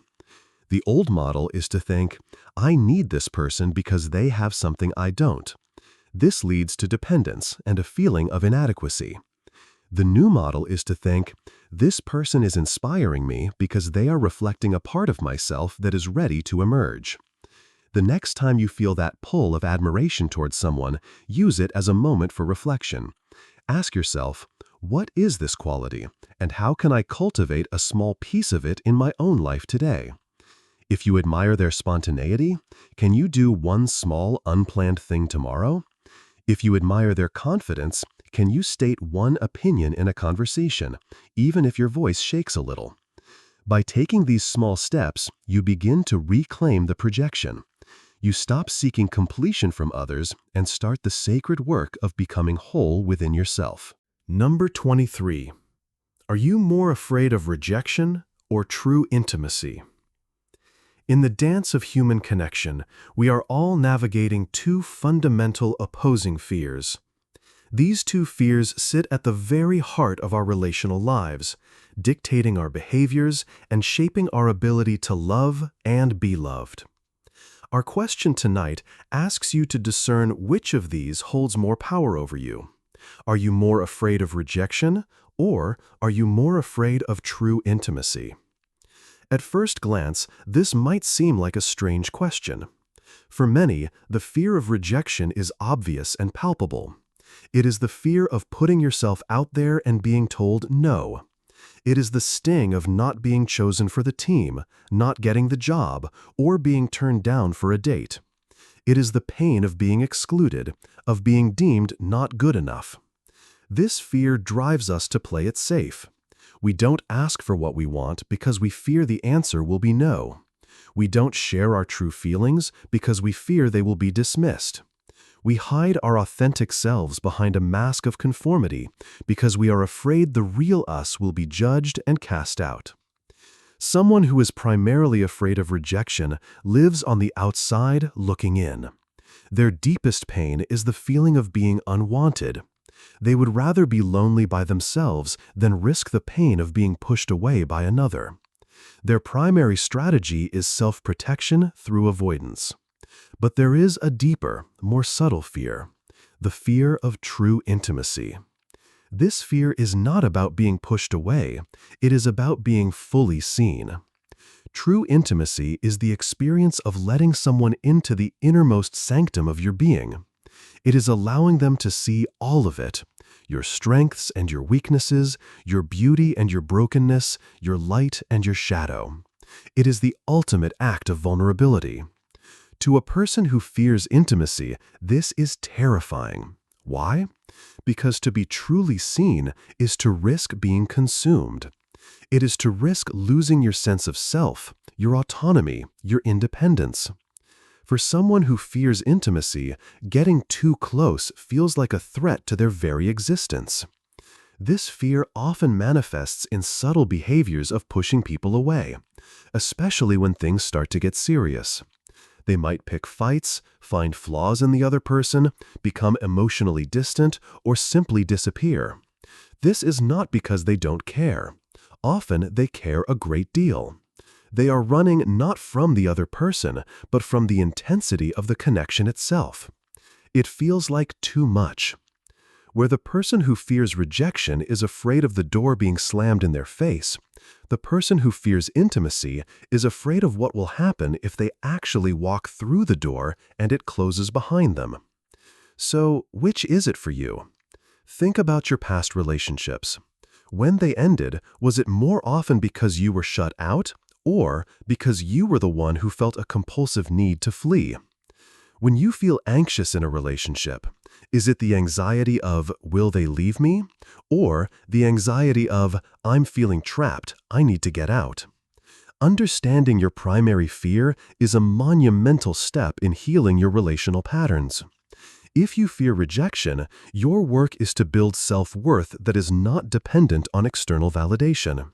It is to learn that your value is inherent, and that a no from someone else does not diminish it. If you fear intimacy, your work is to build a stronger sense of self so that you know you can be deeply connected to another without losing yourself. It is to learn that true connection does not erase you, it expands you. Reflect on this tonight. What are you truly afraid of? Number 24. Have you ever said, I'm fine, when you weren't? Why? Let us examine a simple, three-word sentence that is one of the most common and complex lies in our social vocabulary. It is a phrase we have all used and a phrase we have all heard. It is a shield, a wall, and a deflection. The question for our reflection is this: have you ever said, I'm fine, when you weren't? And more importantly, why? The answer to the first part is, of course, yes. Everyone has. The power of this inquiry lies in the second part. The why reveals the intricate mechanics of our emotional world and our patterns of connection. Let's explore some of the common reasons we use this phrase. Perhaps the most frequent reason is the desire not to be a burden. We are taught, often from a young age, that our negative emotions are an inconvenience to others. We don't want to bring the mood down. We don't want to take up someone's time with our problems. So when someone asks, how are you? And the honest answer is, I'm struggling, or I'm heartbroken, or I'm terrified, we default to the simpler, less demanding answer, I'm fine. Underneath this is often a belief that our needs are not valid, or that we must be self-sufficient at all times. We are trying to protect the other person from our own messy reality. Another powerful reason is self-protection. To admit that you are not fine is to make yourself vulnerable. It is to open a door to your inner world and invite someone in. And what if, when they come in, they don't know what to do? What if they respond with awkward silence, a platitude, or bad advice? What if they use your vulnerability against you later? Saying, "I'm fine," is a way of guarding our hearts. It is a defense mechanism that keeps us safe from the potential pain of an inadequate or unkind response. We would rather handle our pain alone than risk the secondary pain of being misunderstood or hurt in our moment of need. Sometimes the why is simply exhaustion. We are not fine, but we lack the energy to even begin to explain why. The story feels too long, too complicated, too heavy to unpack. It is easier to keep the lid on the box than to lift it and start sorting through the contents for someone else's benefit. "I'm fine" becomes a conversational shortcut, a way of conserving our precious emotional energy when we are already running on empty. A deeper, more subtle reason is that we may not feel we have the right to our own feelings. We look at our problems and compare them to the suffering of others and think, "Who am I to complain? I should be grateful. I don't have a right to feel this bad." Saying, "I'm fine" is a way of invalidating our own emotional experience. We are trying to convince ourselves, as much as the other person, that our feelings are not legitimate. Think of the last time you said it. What was your why? Were you trying to protect them? Were you trying to protect yourself? Were you just too tired? Or were you trying to deny your own feelings? There is no judgment here. The goal is simply to bring awareness to this unconscious habit, and to consider, what would it take to answer that question honestly, just once, with a safe person? It might be as simple as saying, "You know, things are a bit tough right now." You don't have to spill your entire soul, but that one small act of truth can be a revolutionary act of self-love. It is a statement that says, "I am here, my feelings are real, and I am worthy of connection." Number 25. Who would miss you if you disappeared silently? This question is not meant to be morbid. It is not about imagining your own death, but about understanding your own impact. It is a thought experiment designed to reveal the true nature and depth of your connections. I invite you to contemplate it gently. If you were to disappear silently, with no explanation, who would miss you? Let's be specific about the scenario. This is not about who would show up to your funeral out of social obligation. This is about who would feel a hole in the fabric of their daily life. Who would notice your absence with a pang in their heart? Imagine you simply vanished. Your phone goes unanswered. Your social media goes silent. You are just gone. Who would be the first to notice? Who would be the first to feel a genuine sense of concern, not just curiosity? Whose daily routine would be disrupted because you are no longer a part of it? Perhaps it is your partner, who would no longer have you to share the small moments of the day with. Or your child, whose world is fundamentally centered around your presence. This is the innermost circle of connection. But let's go beyond the obvious. Who else? Would your best friend notice when they instinctively reach for their phone to send you a funny meme, only to remember you're not there? Would their week feel incomplete without your usual call to catch up? That feeling of a reflex that can no longer be completed, that is the feeling of missing someone. Think about your colleagues. Beyond the professional inconvenience, is there anyone at your workplace who would miss your specific energy? Who would miss your sense of humor in a boring meeting, or your words of encouragement when they were stressed? Who did you make feel seen and valued in a professional setting? Think about your wider community. The barista at your favorite coffee shop who you share a brief, friendly chat with every morning. The elderly neighbor whose newspaper you sometimes bring to their door. The people in your book club or your sports team. For many of them, you may be a small part of their lives, but your silent disappearance would still leave a small, noticeable void. It would be a disruption in the pleasant, predictable pattern of their world. This question is not a popularity contest. It is not about the number of people you can list. The purpose is to shift your perspective on your own significance. We often measure our worth by grand achievements, our job titles, our income, our accomplishments.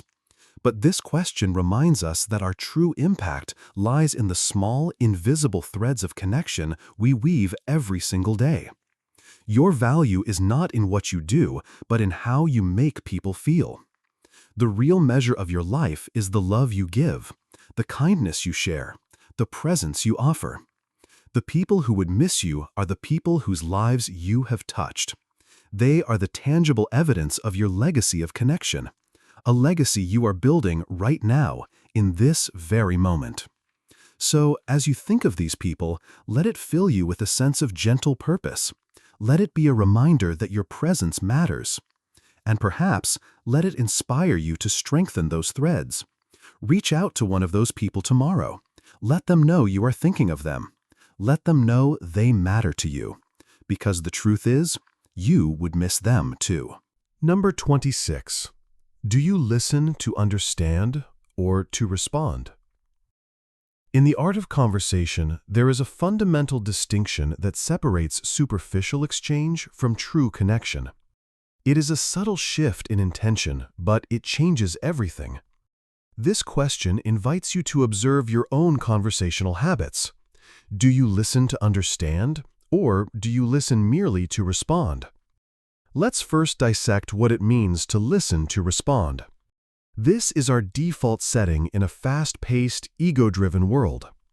When you are listening to respond, your mind is not actually with the speaker, it is racing ahead. While the other person is talking, you are not absorbing their words. Instead, you are busy formulating your own reply. You are waiting for them to take a breath so you can jump in with your story, your opinion, or your solution. You might be listening for flaws in their argument so you can counter them. You might be relating their story back to your own experience. Oh, that's just like the time I. Or you might be half listening while you plan what you're going to say next to sound smart, funny, or helpful. When you listen to respond, the conversation is not a bridge between two people. It is a competition. It is a series of monologues, not a dialogue.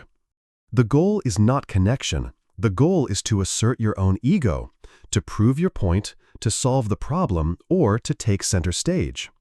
The other person, whether they realize it consciously or not, does not feel heard. They feel like a conversational stepping stone for your own agenda. Now, let's contrast this with listening to understand. This is a radical act of presence and empathy. When you listen to understand, you quiet your own mind. You set aside your own agenda, your own stories, and your own solutions. Your sole purpose is to climb inside the other person's world for a moment and see things from their perspective. You are not just hearing their words, you are listening for the feelings beneath the words. You are paying attention to their tone of voice, their body language. You are curious. You ask clarifying questions, not to challenge them, but to deepen your understanding. Questions like, "What was that like for you?" Or, "Can you tell me more about that part?" Or, "How did that feel?" When you listen to understand, you are offering a profound gift, the gift of your full, undivided attention. You are creating a safe space for the other person to be authentic and vulnerable. You are not there to fix them or to compete with them. You are simply there to witness their experience. This is the foundation of all true connection. It is what makes people feel seen, valued, and safe. So, which mode do you operate in most of the time? Be honest and be gentle with yourself. Most of us are conditioned to listen to respond. The practice is to consciously shift your intention. In your next conversation, try this experiment. Set the intention to only understand. Resist the urge to interrupt. Resist the urge to relate it back to yourself. Resist the urge to offer a solution unless it is explicitly asked for. Just listen. Absorb. Be curious. See what happens. You may find that the quality of your conversations transforms. You may learn surprising things about people you thought you knew well. And you may discover that the feeling of truly understanding another person is far more satisfying than the fleeting ego gratification of winning an argument or telling a good story. Number 27. What do your relationships mirror back to you? Let's delve deeper into the idea of relationships as a mirror. It is a common spiritual concept, but it can often feel abstract. Our question for tonight aims to make it concrete and personal. What do your relationships, all of them, mirror back to you? The core principle is that our outer world, especially our relational world, is a reflection of our inner state. The people we interact with and the dynamics we create with them are not random. They are constantly showing us parts of ourselves. The patterns you see in your relationships are not about the other people. They are about you. To begin, think about a recurring pattern in your friendships or romantic partnerships. Do you often find yourself in relationships where you feel you are giving more than you are receiving? Do you end up feeling drained and resentful?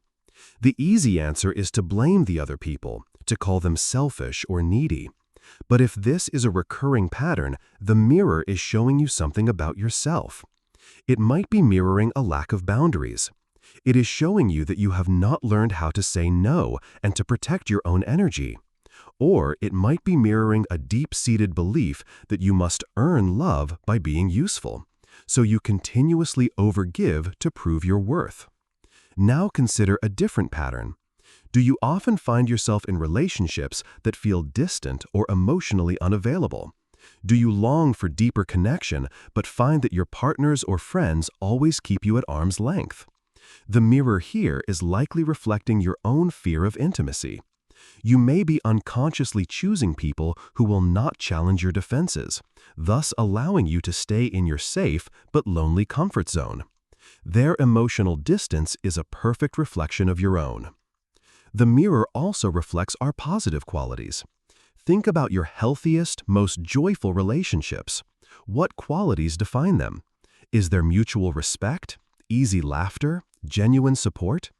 These relationships are mirroring back to you your own capacity for love, your own ability to be a good friend, your own secure sense of self.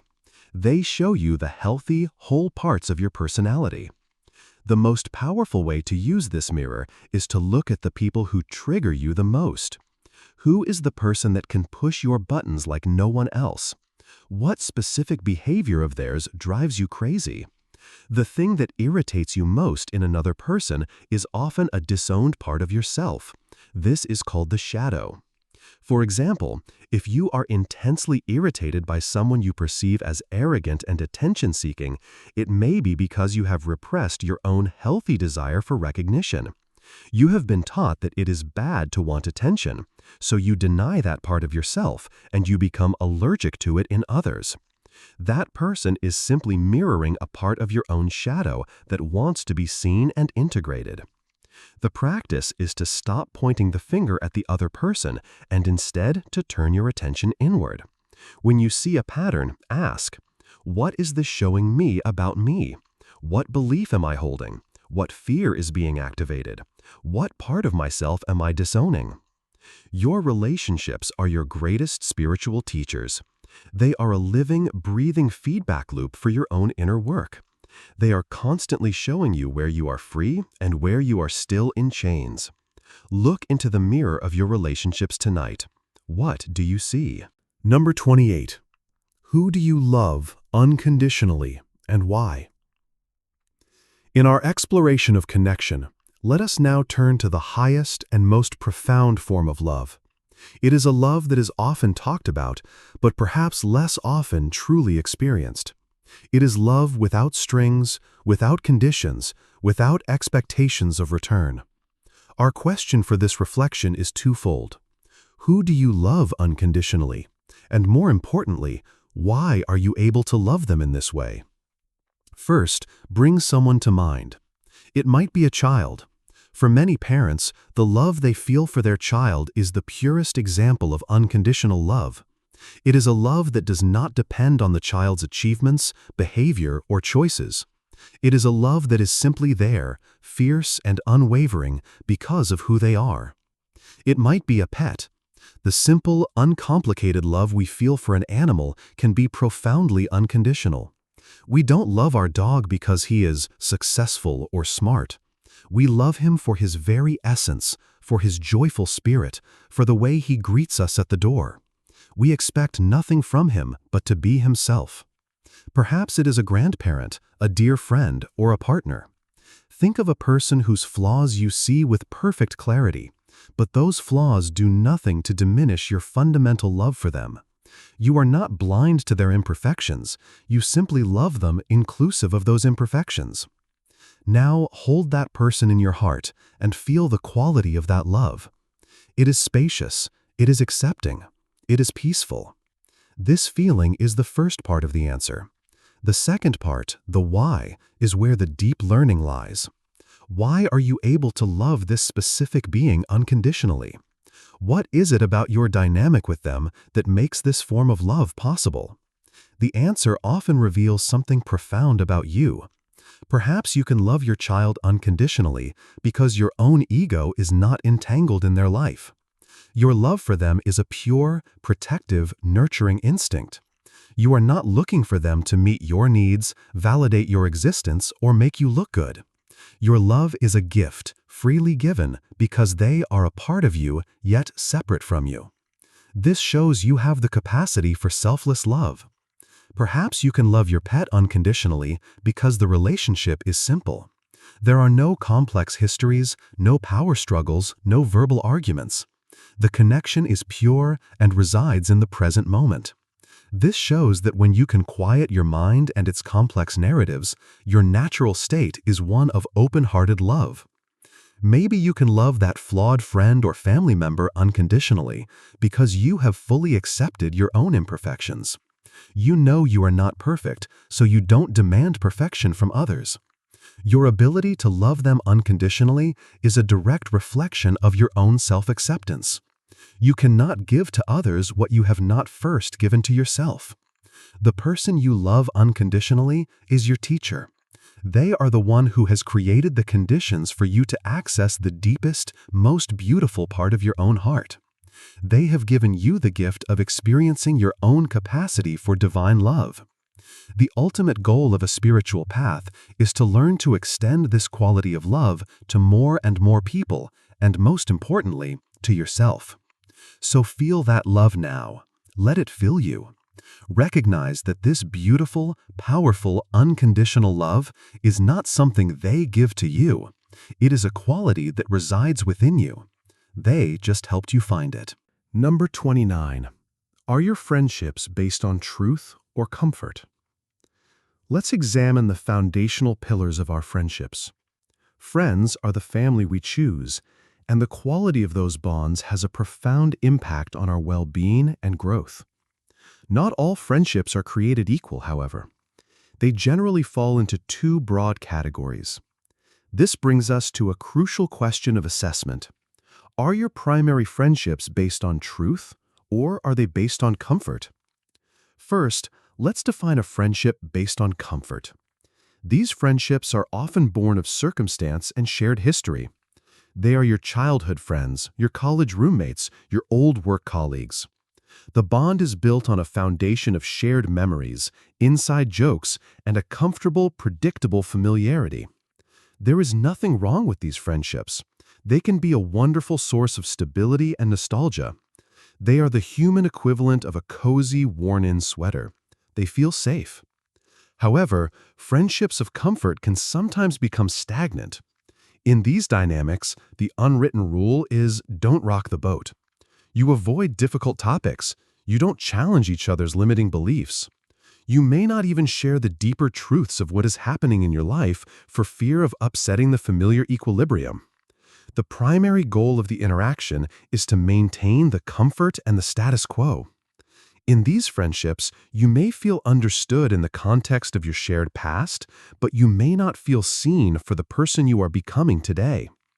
Now, let's contrast this with a friendship based on truth. These friendships are forged in a fire of authenticity and mutual growth. A friendship of truth is one where you are not just accepted for who you are, but you are actively encouraged to become the best version of yourself. In these friendships, you can tell the whole truth. You can share your fears, your failures, and your crazy dreams without fear of judgment.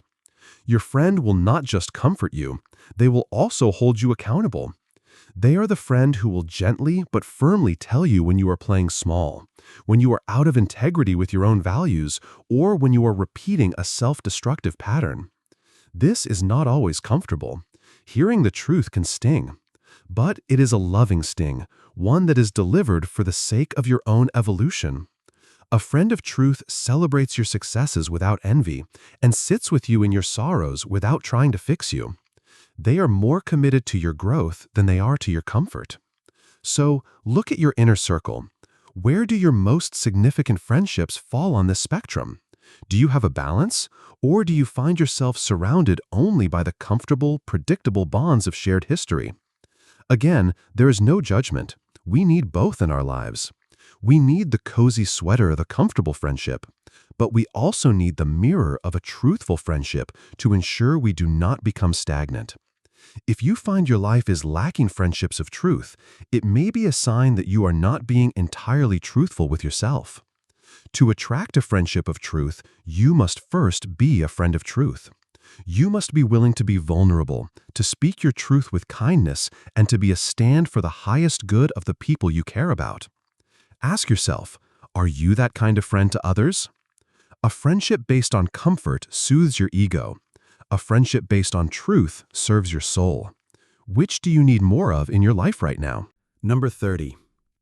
What does connection feel like in your body? For our final reflection in this section on relationships, let's bring our awareness out of the conceptual and into the physical. We often think of connection as an idea, an emotional state, or a psychological phenomenon. But connection is a tangible, biological event. It happens in your body first. So, the question is simple yet profound. What does connection feel like in your body? Let's break this down. Your body is a finely tuned instrument, constantly giving you feedback about your environment and your interactions.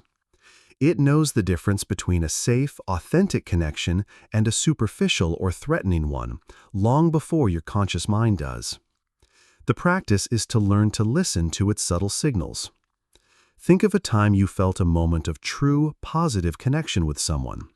It could be a deep conversation with a friend, a loving embrace from a partner, or even a moment of shared laughter with a stranger.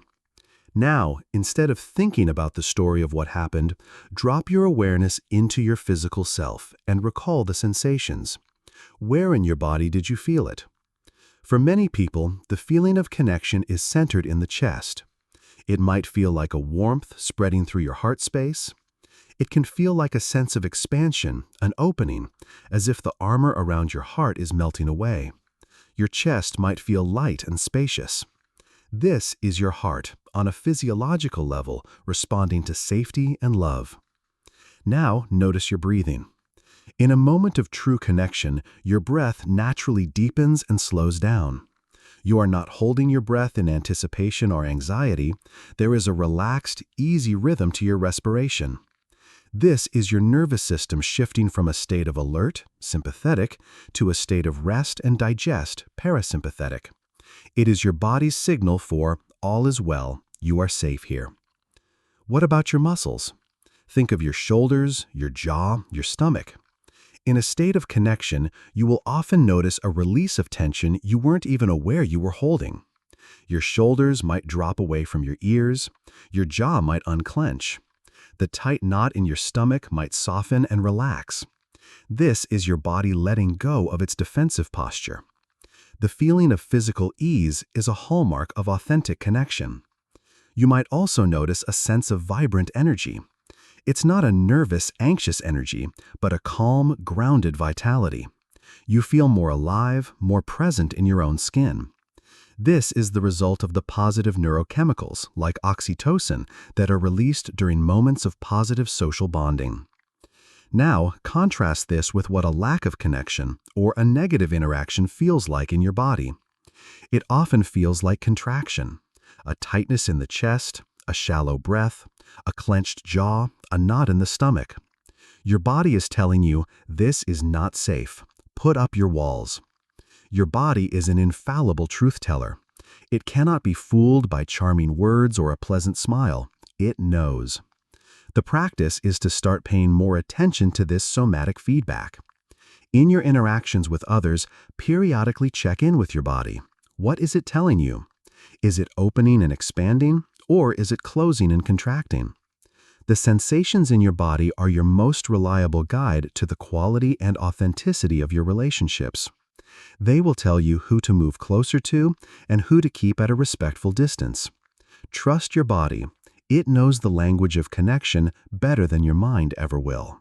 Number 31. What do you believe without evidence, and why? We now venture into the realm of faith, meaning, and purpose. These questions touch the very core of our worldview. To begin, let's explore the foundations of our belief systems, especially the parts that lie beyond the reach of logic and proof. I invite you to contemplate this with an open and honest mind. What do you believe without any concrete evidence, and why do you hold that belief? In our modern world, we are taught to value evidence, data, and scientific proof. A belief without evidence is often dismissed as irrational or naive. But the truth is, every single one of us operates on a set of core assumptions about the world that cannot be proven in a laboratory. These are our articles of faith, and they are the invisible architecture that supports our entire life. What are yours? Perhaps you believe in a higher power, a universal consciousness, God, or the source. You have no empirical evidence for this, but you feel it. It is a sense of being part of something larger than yourself, a feeling of being held by a benevolent intelligence. Why do you believe this? Perhaps it brings you comfort in times of sorrow. Perhaps it gives you a sense of purpose and direction. Or maybe it is not a thought at all, but a direct, intuitive experience, a deep inner knowing that transcends the need for external proof. Maybe your core belief is about humanity. You might believe, without evidence, that people are fundamentally good. Despite all the news headlines and the historical atrocities, you hold on to the faith that, at their core, people will choose kindness and connection. Why?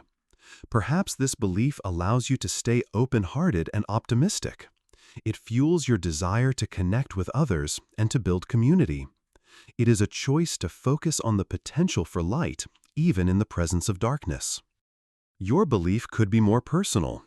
You might believe that your life has a specific purpose, that you are here for a reason. You can't prove it, and you may not even know what that purpose is yet. But the belief itself acts as your North Star. It motivates you to search, to grow, and to overcome obstacles. It transforms your life from a random series of events into a meaningful quest. The why is the most important part of this question. The function of the belief is often more significant than the belief itself.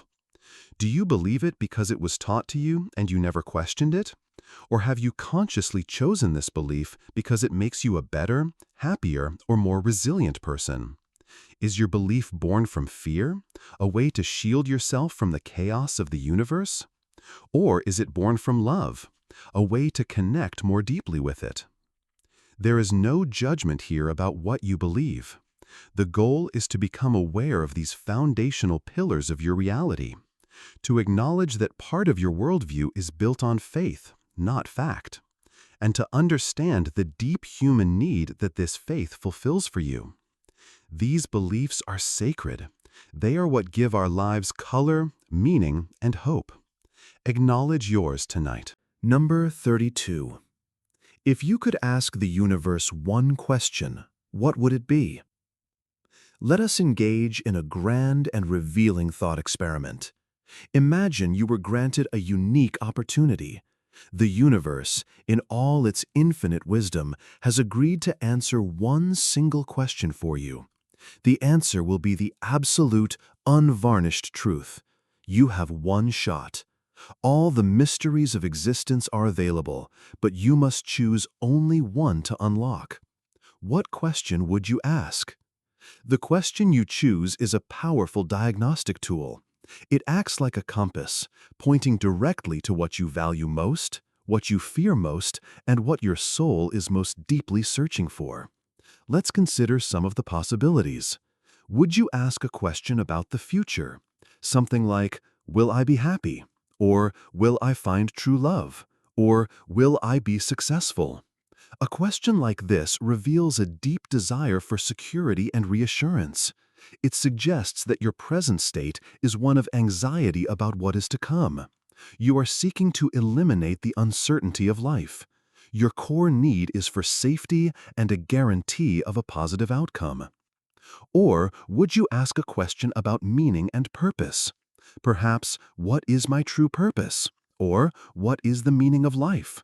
Or how can I best serve the world? A question of this nature shows that your primary drive is for significance. You are not just looking to be happy, you are looking to matter. You are on a quest for a mission, a why that will animate your existence and make your struggles worthwhile. Your deepest longing is for a meaningful life.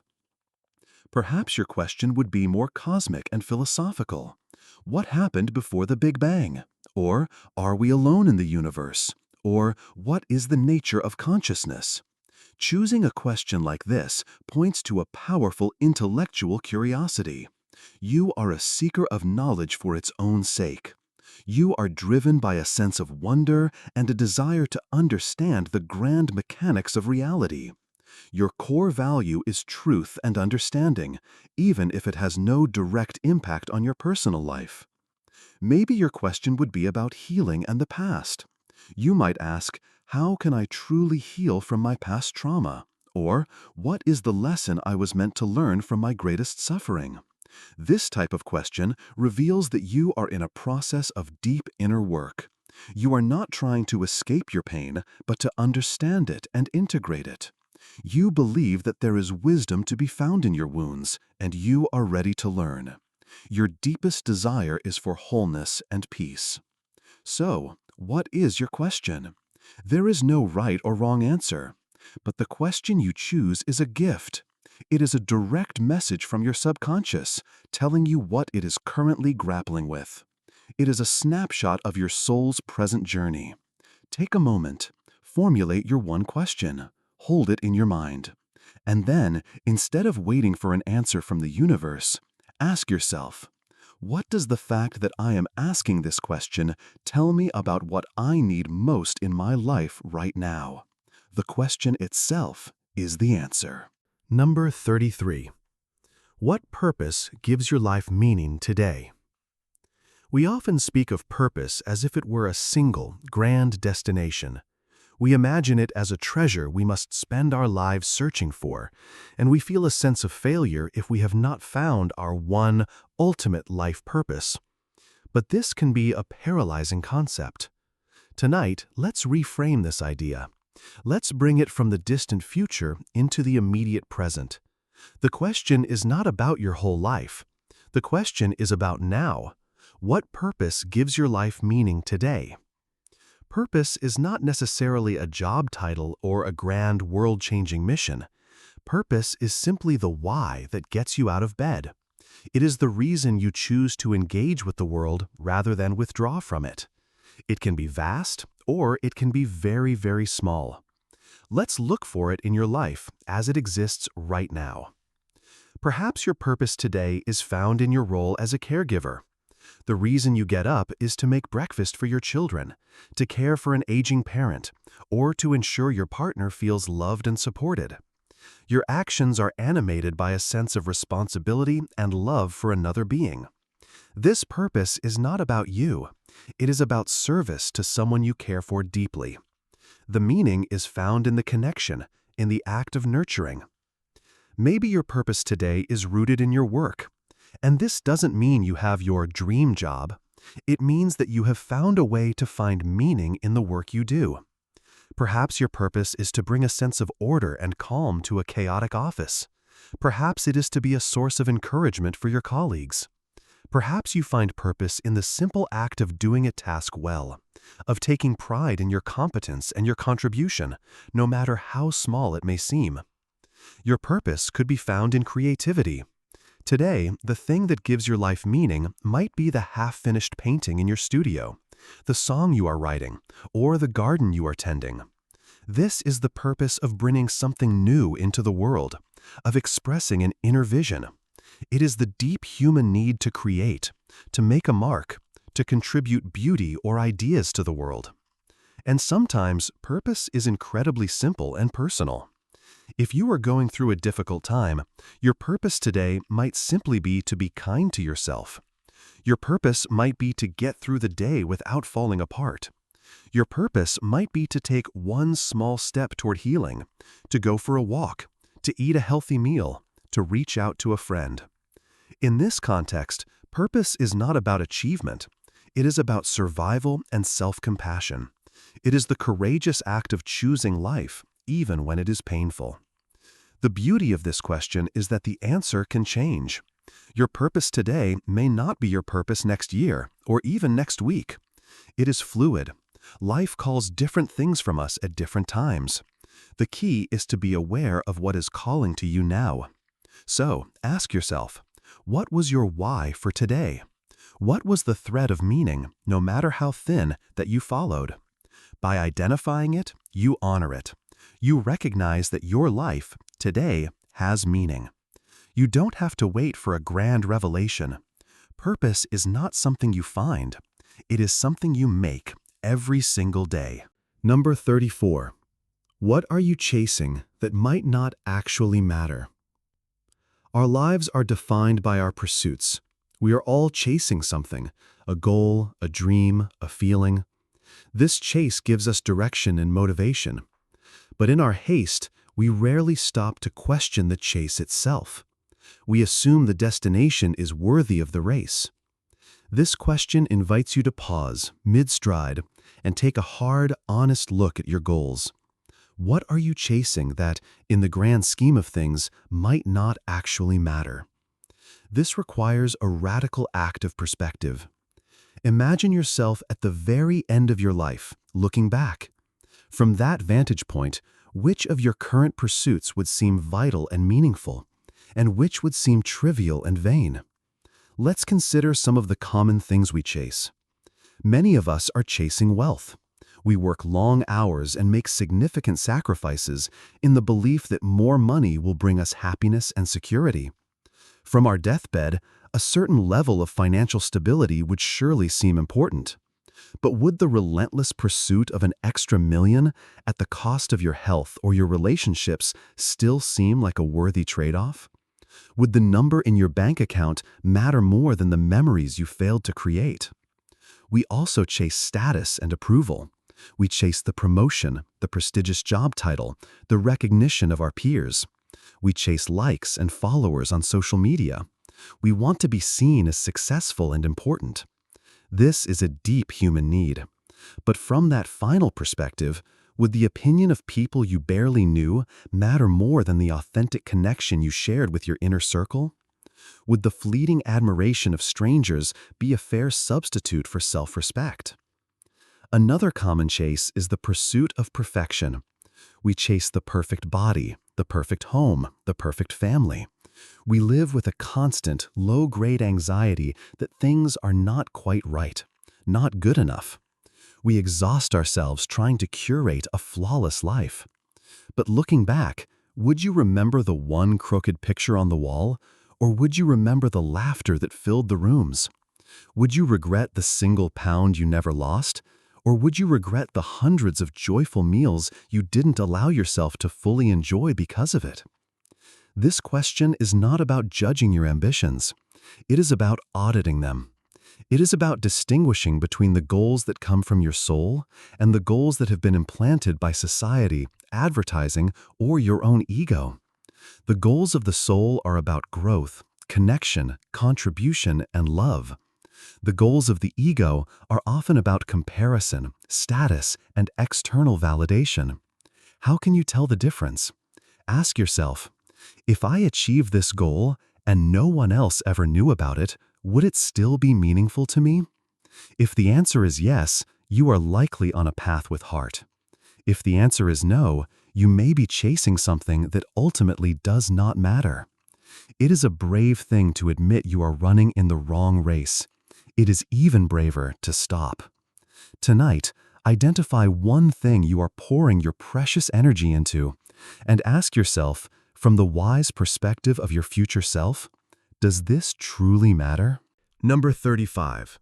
What makes something worth suffering for?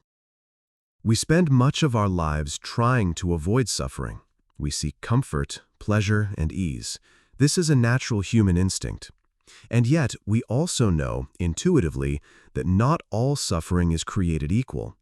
Some suffering is pointless and destructive, but some suffering is meaningful. It is the price we are willing to pay for something of greater value. This leads us to a question that cuts to the core of our values. What, in your life, makes something worth suffering for? The philosopher Friedrich Nietzsche famously said, "He who has a why to live for can bear almost any how." This is the essence of our inquiry. The why is what transforms suffering from a meaningless affliction into a purposeful sacrifice. Your answer to this question reveals what your why is. It uncovers your deepest, non-negotiable values. For most people, the first answer is love. We are willing to endure immense hardship for the well-being of our children, our partners, or our family. We will suffer through sleepless nights, financial stress, and emotional torment for them. This suffering is not seen as a burden, but as an expression of love. The love is the why that makes the suffering of the how bearable and even meaningful. What else? For some, a core value is truth or justice. They are willing to suffer for a cause they believe in. They will risk their reputation, their safety, and their comfort to fight against injustice or to speak a difficult truth. They are activists, whistleblowers, and artists who are willing to be ostracized for their convictions. Their why is a world that is more fair, more free, or more honest. They suffer for a principle that is larger than their own personal comfort. Another answer might be growth or mastery. Think of the athlete who pushes their body to the point of pain day after day. Think of the scientist who spends years in the lab facing constant failure and frustration. Think of the entrepreneur who works 18-hour days, facing the constant stress of potential bankruptcy. They are all suffering, but they are suffering for a purpose. Their why is the pursuit of excellence, the desire to realize their full potential, to see what they are capable of. The suffering is the crucible in which their character and their skill are forged. Suffering for a why feels different in the body than pointless suffering. Pointless suffering leads to despair, hopelessness, and a sense of victimhood. Meaningful suffering, while still painful, is often accompanied by a sense of purpose, dignity, and even pride. It feels like a worthy investment of your life force. So, look at your own life. Where have you been willing to suffer? When you faced a great difficulty, what was the why that pulled you through? And, looking forward, what are the things you hold so dear that you would willingly walk through fire for them? These are the pillars of your character. These are the things that give your life weight, substance, and meaning. Knowing what is worth suffering for is knowing who you are. Number 36. How do you know what's right for you? We are faced with an endless stream of choices, from the small and mundane to the large and life-altering. How do we navigate this maze? How do we find the path that is truly ours? We are bombarded with external advice from parents, friends, experts, and society. But a choice that is right for someone else may be disastrous for you. The question is, how do you know what is truly right for you? This is an inquiry into your own internal guidance system. It's about learning to distinguish the signal from the noise. For most of us, the primary tool we use is our rational mind. We make pro and con lists, we analyze the data, we weigh the probabilities. The mind is an excellent tool for certain tasks, but it has its limits. It operates based on past data and fear-based projections. It can get caught in endless loops of what if, leading to analysis paralysis. The mind is a good consultant, but it is a terrible king. So where else can we look for guidance? The answer lies in the body. Your body is a source of profound, nonverbal wisdom. It does not speak in words, but in sensations. It has a felt sense of what is right and what is wrong for you. The practice is learning to listen to its language. Think about a time you made a decision that, in your gut, you knew was wrong. You may have convinced yourself with logic, or you may have caved to external pressure. But your body knew. What did it feel like? It probably felt like a sense of contraction, a tightness in your chest, a knot in your stomach, a subtle feeling of being trapped or heavy. Your body was screaming no, even if your mind was saying yes. Now, think of a time you made a decision that felt deeply right. It might not have been the logical or easy choice, but you knew it was your path. What did that feel like in your body? It likely felt like expansion, a sense of opening in your chest, a feeling of lightness, a surge of calm, clear energy. It might have felt like all the tumblers in a lock clicking into place. This is the body's resonant yes. This feeling of expansion is your truest compass. It is your soul communicating to you through your nervous system. Another signal is the quality of your energy.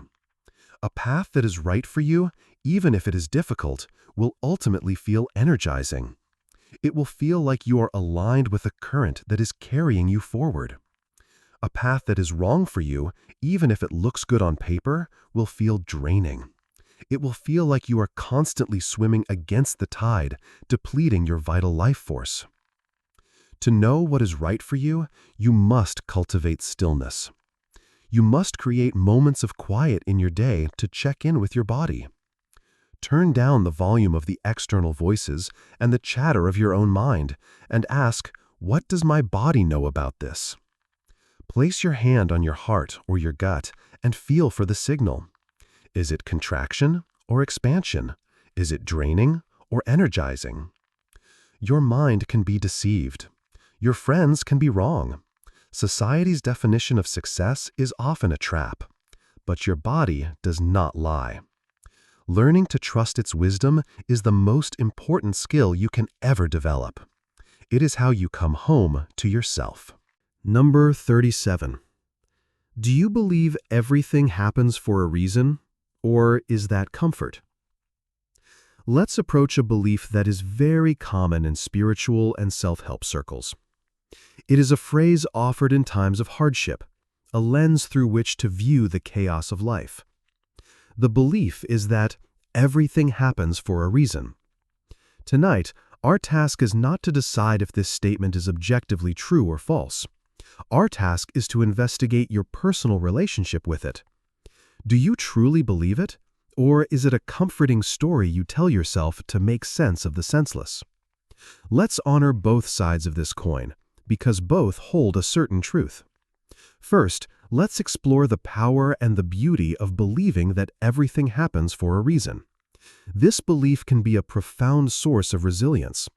When faced with a painful event, a job loss, a breakup, an illness, believing it happened for a reason can transform it from a random, cruel blow into a meaningful lesson. It frames the event as a part of a larger, intelligent plan. It encourages you to look for the silver lining, the growth, the hidden opportunity. It gives you a sense of agency. You are not a victim of chaos, but a student in the school of life. This belief can prevent despair. It creates a narrative of purpose that can pull you through your darkest hours. It can be a powerful and psychologically healthy coping mechanism.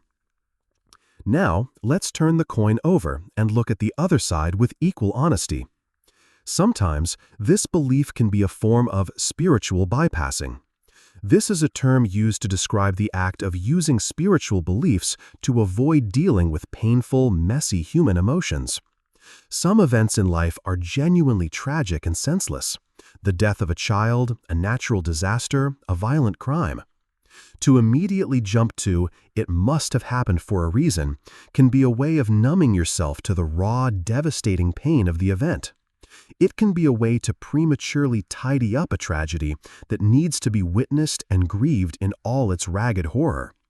In this context, the belief is not a source of resilience, but a shield against reality. It can also lead to a subtle form of self-blame. If everything happens for a reason and something terrible has happened to you, it can lead to the anxious question, "What did I do to attract this? What is wrong with me?" It can invalidate the simple, clean pain of the event by adding a layer of spiritual guilt. So the question is not, "Is it true?" The question is, "How am I using it?" When you reach for this belief, are you using it to find strength and meaning in a difficult but manageable challenge? Are you using it to open your mind to the lessons that your suffering might be trying to teach you? If so, it is a powerful and life-affirming tool. Or are you using this belief to avoid feeling the full spectrum of your human emotions? Are you using it to rush past grief? Are you using it to explain away something that is truly inexplicable and tragic? Are you using it to judge yourself or others? Be honest.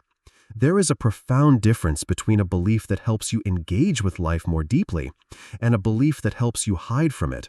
Which is it for you? Number 38. Are you here to find something or to become something? Let's explore two fundamentally different approaches to life, purpose and happiness. They are represented by two simple words, finding and becoming.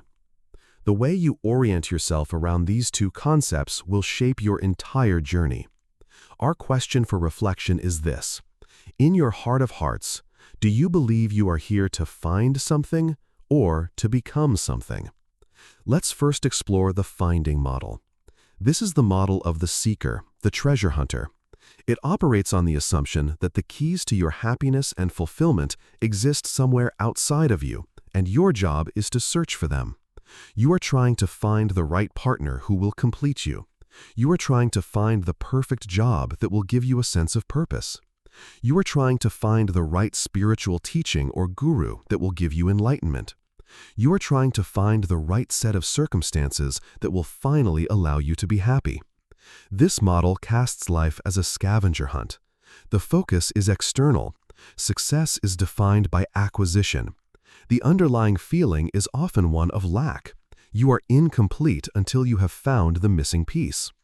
The problem with the finding model is that it can lead to a life of constant dissatisfaction. Even when you find what you are looking for, the initial excitement fades, and you soon find yourself seeking the next thing. You are a perpetual tourist in your own life, always looking for the next beautiful sight, instead of cultivating the ground beneath your own feet. Now let's contrast this with the becoming model. This is the model of the gardener, the artist. It operates on the assumption that the seeds of happiness, purpose, and love are already inside of you, and your job is to cultivate them. In this model, you are not trying to find the right partner. You are focused on becoming the kind of person who is capable of a deep, loving, and healthy relationship. You are not trying to find the perfect job. You are focused on becoming more skilled, more curious, more diligent, and more creative, so that you can bring purpose and excellence to whatever you do. You are not trying to find enlightenment from an external source. You are focused on becoming more mindful, more compassionate, and more aware through your own dedicated practice. The focus of the becoming model is internal. Success is defined by growth and cultivation. The underlying feeling is one of empowerment and creative responsibility. This does not mean you don't enjoy the things you find in the external world. A gardener still celebrates the harvest, but they know that the harvest is the result of their own patient work of tilling the soil, planting the seeds, and pulling the weeds. They are a co-creator with life, not a passive consumer of it. So, which model guides your life? Are you spending most of your energy searching externally or cultivating internally? Are you a treasure hunter or are you a gardener? Shifting from a finding mindset to a becoming mindset is one of the most powerful moves you can make. It takes the locus of control from the unpredictable outside world and places it firmly within your own heart and your own hands. It is the shift from "what can I get" to "who can I become?" Number 39. What do you hope is true, even if you isn't? Let's gently peel back the layers of our cynicism, our pragmatism, and our intellectual defenses. Beneath all of that, in the deepest part of our hearts, we all carry a collection of sacred hopes. These are not beliefs we necessarily claim to hold as fact. They are the things we secretly, fervently wish were true about the nature of reality. This question gives you permission to acknowledge them. What do you hope is true, even if you have no proof that it is? This question is a window into the most tender and optimistic part of your soul. Your answer reveals your deepest aspirations for the world and for your place in it. What do you find yourself hoping for?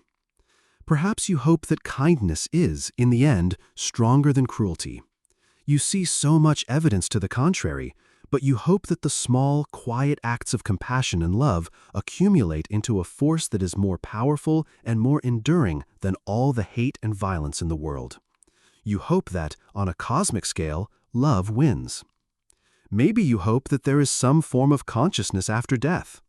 You may be an agnostic or an atheist in your intellectual mind, but you hope that the connections you've made, the love you've shared, and the essence of the people you've lost do not simply vanish into nothingness. You hope that consciousness is more fundamental than matter, and that the story is not over when the body ceases to function. You might hope that everyone, even the people who have caused great harm, is capable of redemption. You hope that no soul is ever truly lost, and that with enough time, enough love, or enough grace, even the most broken person can find their way back to the light.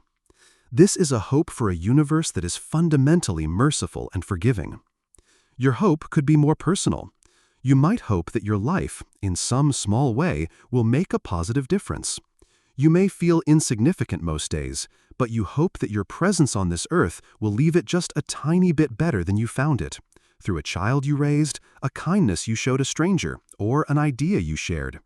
This is the hope that your existence has mattered. These hopes are not childish fantasies, they are sacred aspirations. They are the expression of our highest values. The world is often a hard and disappointing place, and it is easy to become cynical. But to hold on to a hope, even in the absence of evidence, is an act of spiritual defiance. It is a refusal to let the darkness extinguish your inner light. Your hopes are the guiding stars for your behavior. If you hope that kindness is the strongest force, you are more likely to act with kindness. If you hope that every life has a purpose, you are more likely to treat others and yourself with a sense of reverence. Your hopes shape your reality by shaping your actions. So, what is your most sacred hope? Allow yourself to feel it. Don't worry about whether it's logical or provable. Just let yourself feel the beauty and the warmth of that possibility. Let that hope be your prayer tonight. It is the song your soul wants to sing. Number 40. What is one belief you've never dared to question? We arrive at the final question in this section on belief, and it is perhaps the most challenging. It requires a unique form of intellectual and emotional courage. It asks you to look at the very foundations of your own mental house, especially the one pillar you have always treated as untouchable. The question is, what is one belief you hold that you have never, ever dared to question? Every one of us has at least one. It is a belief that is so central to our identity, our worldview, or our sense of security that we have subconsciously built a protective wall around it. To even consider questioning it feels like a betrayal, or like sawing off the branch we are sitting on. It feels dangerous. Identifying this belief is a profound act of self-awareness. What might it be? For some, it might be a core religious belief they were raised with. Questioning it would feel like betraying their family, their community, and God Himself. It would risk casting them out into a spiritual void, and the fear of that is so great that they never allow the first flicker of doubt to catch fire. The belief is protected by the fear of eternal damnation or social ostracism. For others, it might be a political or ideological belief. They identify so strongly with a particular political tribe that to question a core tenet of that ideology would feel like treason. Their entire social circle and sense of belonging are tied to this belief system. To question it would be to risk losing their identity and their community all at once. The belief is protected by the fear of being alone. Your unquestioned belief might be more personal. It could be a belief about your own limitations, such as, "I am not lovable," or "I will never be truly successful." You may have held this belief for so long that it feels like an absolute truth, like the color of your eyes. You have never dared to question it because your entire personality and all your life choices have been built around its grim reality. To question it would be to realize you may have been living in a self-imposed prison, and that thought is almost too painful to bear. It could even be a belief that seems positive, like, "I must always be strong for others," or "I must always be a good person." You have never dared to question this because you fear that if you let go of this rigid rule, you would descend into selfishness or chaos. Your goodness is protected by a fear of your own shadow. The purpose of this question is not to force you to abandon your belief. The purpose is simply to notice the wall you have built around it. The purpose is to acknowledge, this right here, this is something I have been unwilling to touch. To simply see it is a revolutionary act. It creates a tiny crack in the certainty. It introduces the possibility that what you believe to be solid rock might only be a mental construct. Just for tonight, you don't have to take a sledgehammer to the wall. You are simply invited to walk up to it. Put your hand on it, feel its texture, acknowledge its existence, and whisper to yourself, "Isn't it interesting that I've never dared to look behind this wall?" That single act of gentle curiosity is the beginning of true intellectual and spiritual freedom. Number 41. What would you do differently if you had 1 year left? We now enter the final and most profound realm of our inquiry, the landscape of death, peace, and legacy. Confronting our own mortality is not a morbid exercise. It is a powerful tool for clarity. It strips away the non-essential and reveals what truly matters. Our first question in this realm is a classic for a reason. If you knew with absolute certainty that you had exactly 1 year left to live, what would you do differently? Imagine the scenario. A doctor gives you the news. It is not a tragedy, just a fact. You have 365 days left. The clock is now ticking, loudly. After the initial shock fades, what changes? What falls away and what rises to the surface? First, consider what you would stop doing immediately. Would you quit your unfulfilling job? Would you stop spending time with people who drain your energy? Would you let go of the petty grudges and pointless arguments you are clinging to? Would you stop worrying about what other people think of you? The clarity that mortality brings is ruthless. It shows you, in an instant, all the ways you are wasting your precious, finite life force. All the obligations you fulfill out of fear or habit would likely evaporate. Your tolerance for anything that is not authentic would plummet to zero. Now, consider what you would start doing. This is where your deepest values are revealed. Would you travel, or would you stay home and deepen your connection with your local community? Would you spend your time seeking new and exciting experiences? Or would you find joy in the simple, quiet moments with your loved ones? Would you try to write that book, learn that instrument, or start that project you have always dreamed of? Or would your focus shift entirely to your relationships? Perhaps your days would be filled with honest conversations. You would finally say, "I love you" to the people you love. You would ask for forgiveness from those you have hurt, and you would offer it freely to those who have hurt you. You would spend your time healing and closing every open emotional loop in your life, leaving nothing unsaid. This question is not about creating a frantic bucket list. It is an audit of your soul. It forces you to distinguish between your shallow wants and your deep, authentic needs. The things you would do in your final year are the things that your soul is longing to do right now. The beauty of this question is that, in all likelihood, you have more than a year. You have the chance to live out the answer. You do not have to wait for a death sentence to start living a life that is true to you. You can start tomorrow. Look at the gap between how you are living now and how you would live if you knew your time was short. That gap is the territory of your transformation. What is one thing from your 1 year left list that you can incorporate into your life right now? Can you make that phone call? Can you forgive that person? Can you book that trip?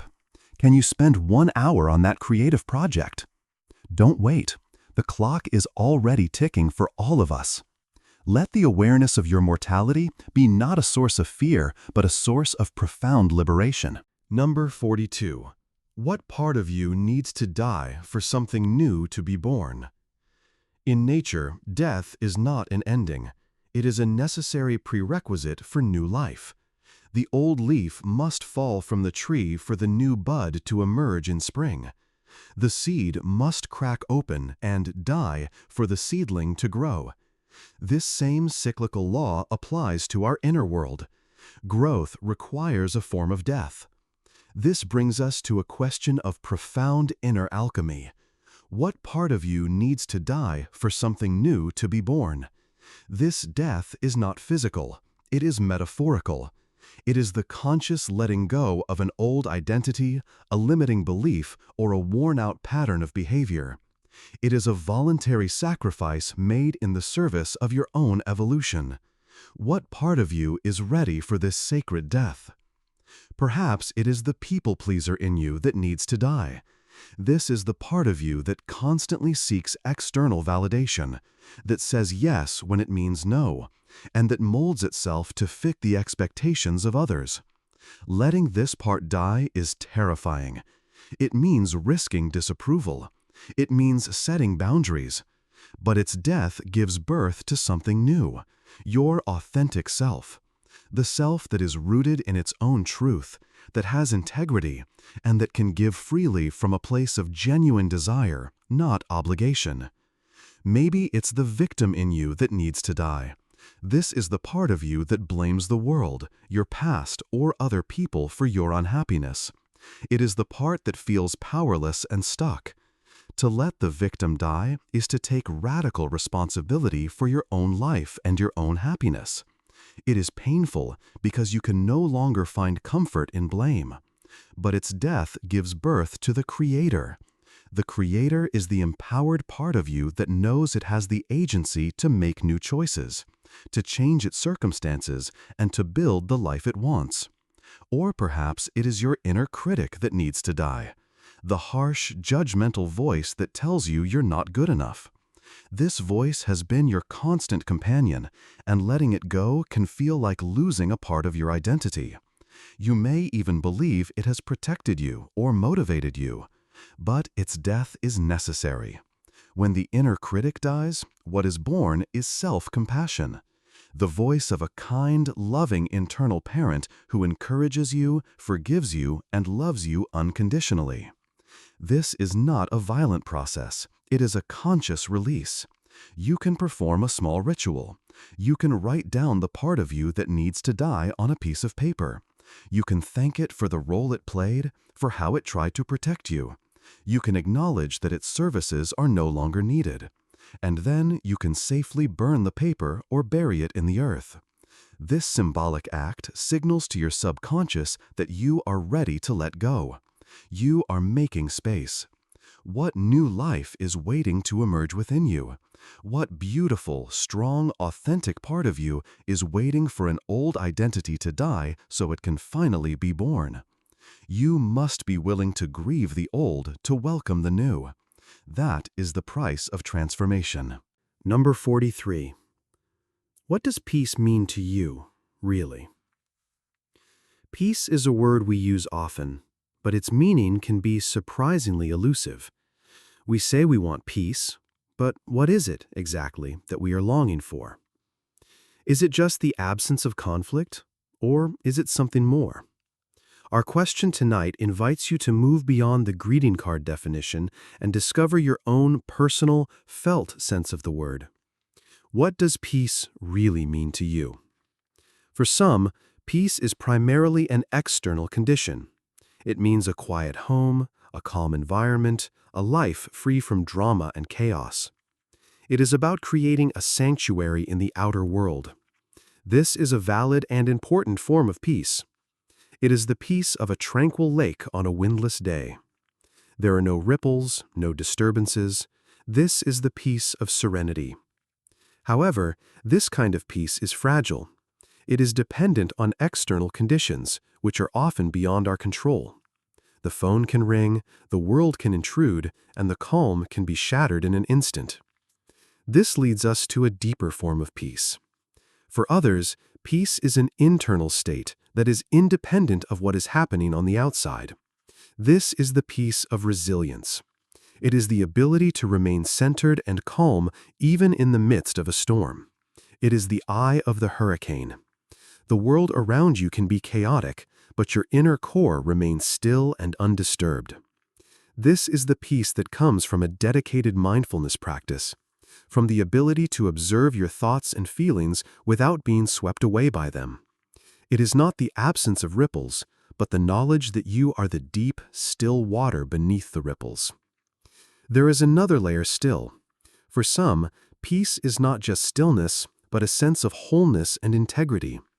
This is the peace that comes from living a life that is aligned with your deepest values. It is the feeling you have when your actions are in harmony with your beliefs. There is no inner conflict, no part of you at war with another. You are not saying one thing and doing another. You are living a life of truth. This is the peace of a clear conscience. It is a deep, quiet rightness that settles in your soul when you know you are being true to yourself. It is the peace of authenticity. So, which of these resonates most with you? Are you seeking the peace of a quiet environment? The peace of a calm mind in a chaotic world? Or the peace of a life lived in alignment with your soul? They are all connected. A quiet environment can help you cultivate a calm mind. A calm mind can help you hear the voice of your own values. And living by your values creates the deepest peace of all. Think about a time you felt truly peaceful. What were the conditions? Were you alone in nature? Were you in a state of flow, completely absorbed in an activity? Were you in the presence of a loved one, feeling a sense of deep connection and safety? Deconstruct that memory. Feel the texture of that peace. That feeling is your guide. It is what your soul recognizes as home. What is one small thing you could do tomorrow to invite a little more of that specific quality of peace into your life? Number 44. How do you want to be remembered by those who knew you best?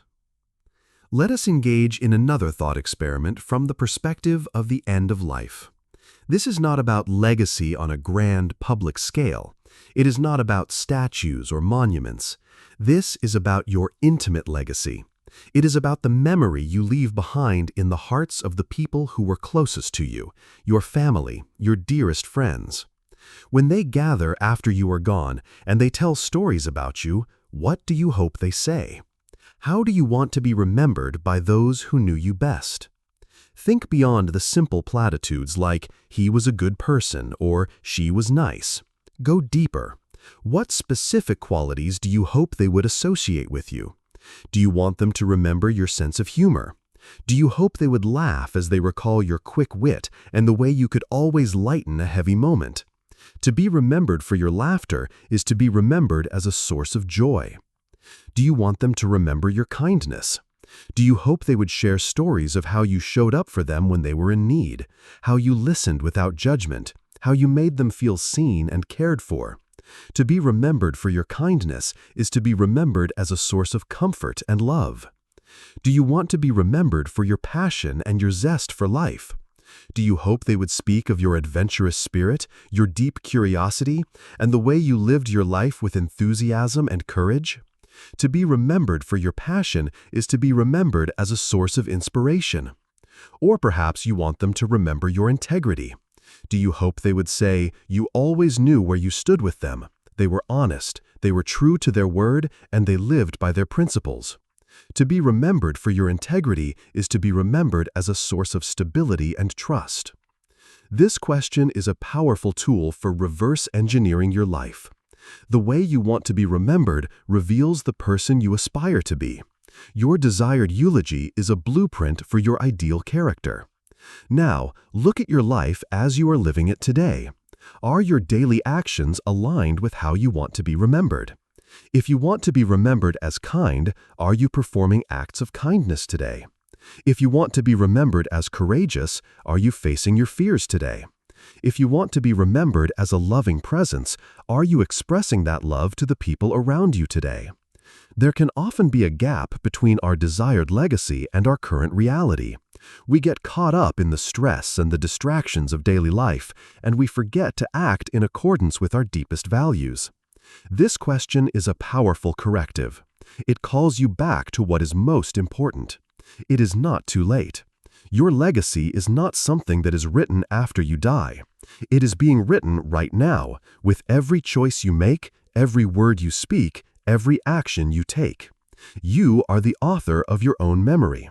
Tonight, decide on 3 words you would want people to use to describe you after you are gone. Let those 3 words be your compass for tomorrow. Number 45. What do you want to let go of, but haven't yet? In our final journey toward peace, we must address the things that are weighing us down. We all carry burdens, some from the distant past, some from yesterday. These burdens drain our energy and prevent us from being fully present. We often know on an intellectual level that we should release them, and yet we continue to carry them. This brings us to a question of loving self-inquiry. What do you truly want to let go of, but haven't been able to yet? This is not about what you think you should let go of. This is about what you feel, in your heart, a deep longing to release. It is the weight you are tired of carrying. What is it for you? For many, it is the burden of resentment. You are holding on to anger towards someone who hurt you. A part of you wants to forgive them, not for their sake, but for your own. You long for the freedom and peace that would come with letting go of that toxic, heavy anger. But you haven't yet. Why? Perhaps a part of you feels that forgiving them would be letting them off the hook. Perhaps your anger feels like the only thing protecting you from being hurt again. Or perhaps the identity of the wronged one has become so familiar that you don't know who you would be without it. For others, the burden is regret. You are haunted by a past mistake. You constantly replay it in your mind, torturing yourself with what-ifs and if-onlys. You want to forgive yourself. You want to accept that you did the best you could with the knowledge you had at the time. You long to be free from the prison of your own self-judgment. But you haven't been able to. Why? Perhaps you believe on some level that your self-punishment is necessary. That if you let yourself off the hook, you might make the same mistake again. Your regret feels like a penance you must continue to pay. The burden you carry might also be an old dream or an old identity. Perhaps you are still clinging to a vision of the life you thought you would have. A career that didn't pan out, a relationship that ended, a version of yourself that no longer exists. You want to accept the life you have now and embrace it fully. You long to let go of the ghost of that other life. But you haven't yet. Why? Because to let go of the dream feels like a final admission of failure. It feels like giving up. The first step to letting go is to stop judging yourself for holding on. There is always a reason why we cling to our burdens. There is a perceived benefit, a protective function. The key is to approach that part of you with compassion and curiosity, not with force. You can speak to it gently. I understand you are holding on to this anger to protect me. Thank you. But it is so heavy, and I believe there is another way to be safe. You don't have to be able to let go tonight. The work is simply to identify the burden, to acknowledge your desire to release it, and to gently, compassionately investigate why you are still holding on. That is the beginning of loosening your grip. Number 46. What has death taught you, either directly or indirectly? Death is life's most profound and inevitable teacher. Whether we have encountered it up close or only brushed against its edges, it has lessons to offer us. Its teachings are not always gentle, but they are always true. This question invites you to reflect on the curriculum of this great teacher. What has death taught you, either directly through the loss of a loved one or indirectly through the contemplation of your own mortality? Think first of a direct experience with death, if you have had one. The loss of a parent, a partner, a friend, a child, or a pet. In the raw aftermath of that loss, what did you learn? One of the first lessons death often teaches is the brutal reality of impermanence. It shatters our illusion that things will stay the same forever. It shows us, in the most visceral way possible, that everything and everyone we love is temporary. This lesson is painful, but it is also a powerful call to presence. It teaches us not to take our time with our loved ones for granted. It urges us to be more present, more loving, and more appreciative right now. Death is also a powerful teacher of what truly matters. In the face of death, all the trivialities of life are stripped away. The petty arguments, the career stress, the social anxieties, they all fade into irrelevance. What remains is love. The love you felt for the person who was gone, and the love they felt for you. Death teaches us that the quality of our relationships is the only currency that has any real value in the end. It clarifies our priorities like nothing else can. It is a filter that separates the essential from the insignificant. Even if you have not experienced a close personal loss, death has been your indirect teacher. The simple awareness that your life will end is a constant, quiet tutor. What has this awareness taught you? It has likely taught you about courage. Knowing that your time is finite can give you the courage to take risks, to speak your truth, and to live more authentically. It poses the question, if not now, when? It can liberate you from the fear of failure or embarrassment because you realize that in the long run, these things do not matter. The only thing that matters is whether you truly lived. The awareness of death can also teach you about beauty. The philosopher Alan Watts said that the beauty of a musical composition is not in its ending, but in the unfolding of the notes. But without the final note, there would be no composition. Our mortality is what gives life its preciousness and its poignant beauty. The fact that this sunset, this conversation, this feeling will never happen in exactly the same way again is what makes it so incredibly beautiful. Death is not the opposite of life. It is the dark, rich soil from which a meaningful life can grow. It is the ultimate teacher of gratitude, presence, love, and courage. What has it taught you? And are you living by its lessons? Number 47. Are you afraid of the end or of never truly living? Let us go to the very heart of our mortal fear. We say we are afraid of death, but death is a very broad concept. If we dissect that fear, we often find it is composed of two different, though related, anxieties. This question asks you to distinguish between them for yourself. Are you more afraid of the moment of the end, or are you more afraid of reaching that end having never truly lived? Let's first look at the fear of the end itself. This is the fear of the process of dying.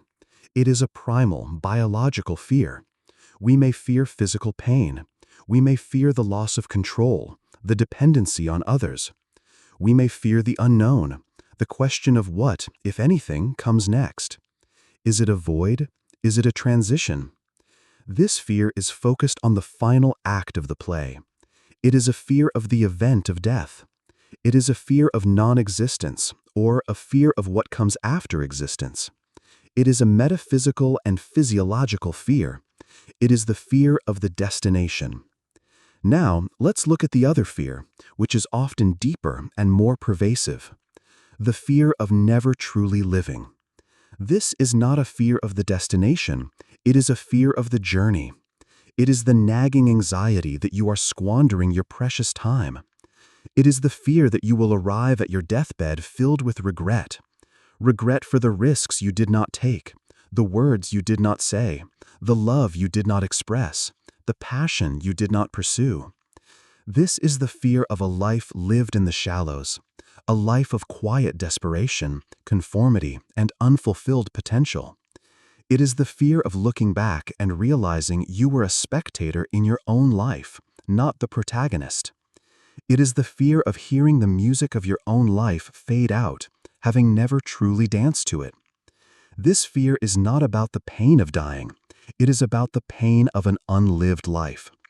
The great psychoanalyst Carl Jung said that the most agonizing thing in life is to be a reproach to yourself, to know what you could have been, and to know you did not have the courage to become it.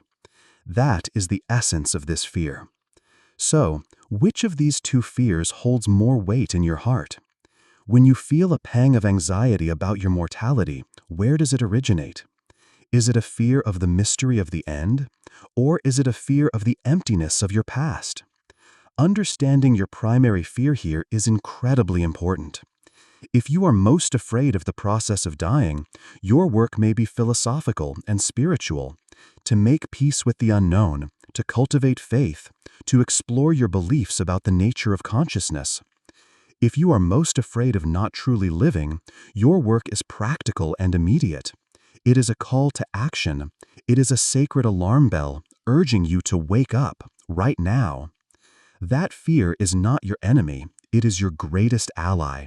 It is your soul's way of screaming, "Don't waste this. Live more deeply. Love more fully. Be more brave." Let that fear be the fuel that propels you into a more authentic life, starting tomorrow. Number 48. What makes life beautiful, even when it's painful? Life is a symphony of contrasting notes. It is full of joy and sorrow, pleasure and pain, light and shadow. To deny the painful parts is to deny the fullness of the human experience. And yet, even in the midst of hardship, beauty persists. It may be harder to see, but it is always there. Our penultimate question is a search for this resilient beauty. What makes life beautiful, even when it is painful? This question is an invitation to cultivate a sense of what is sometimes called tragic optimism.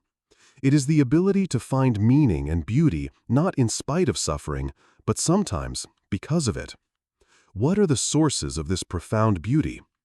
One answer is connection. In our moments of deepest pain, the simple, compassionate presence of another human being can be a thing of breathtaking beauty.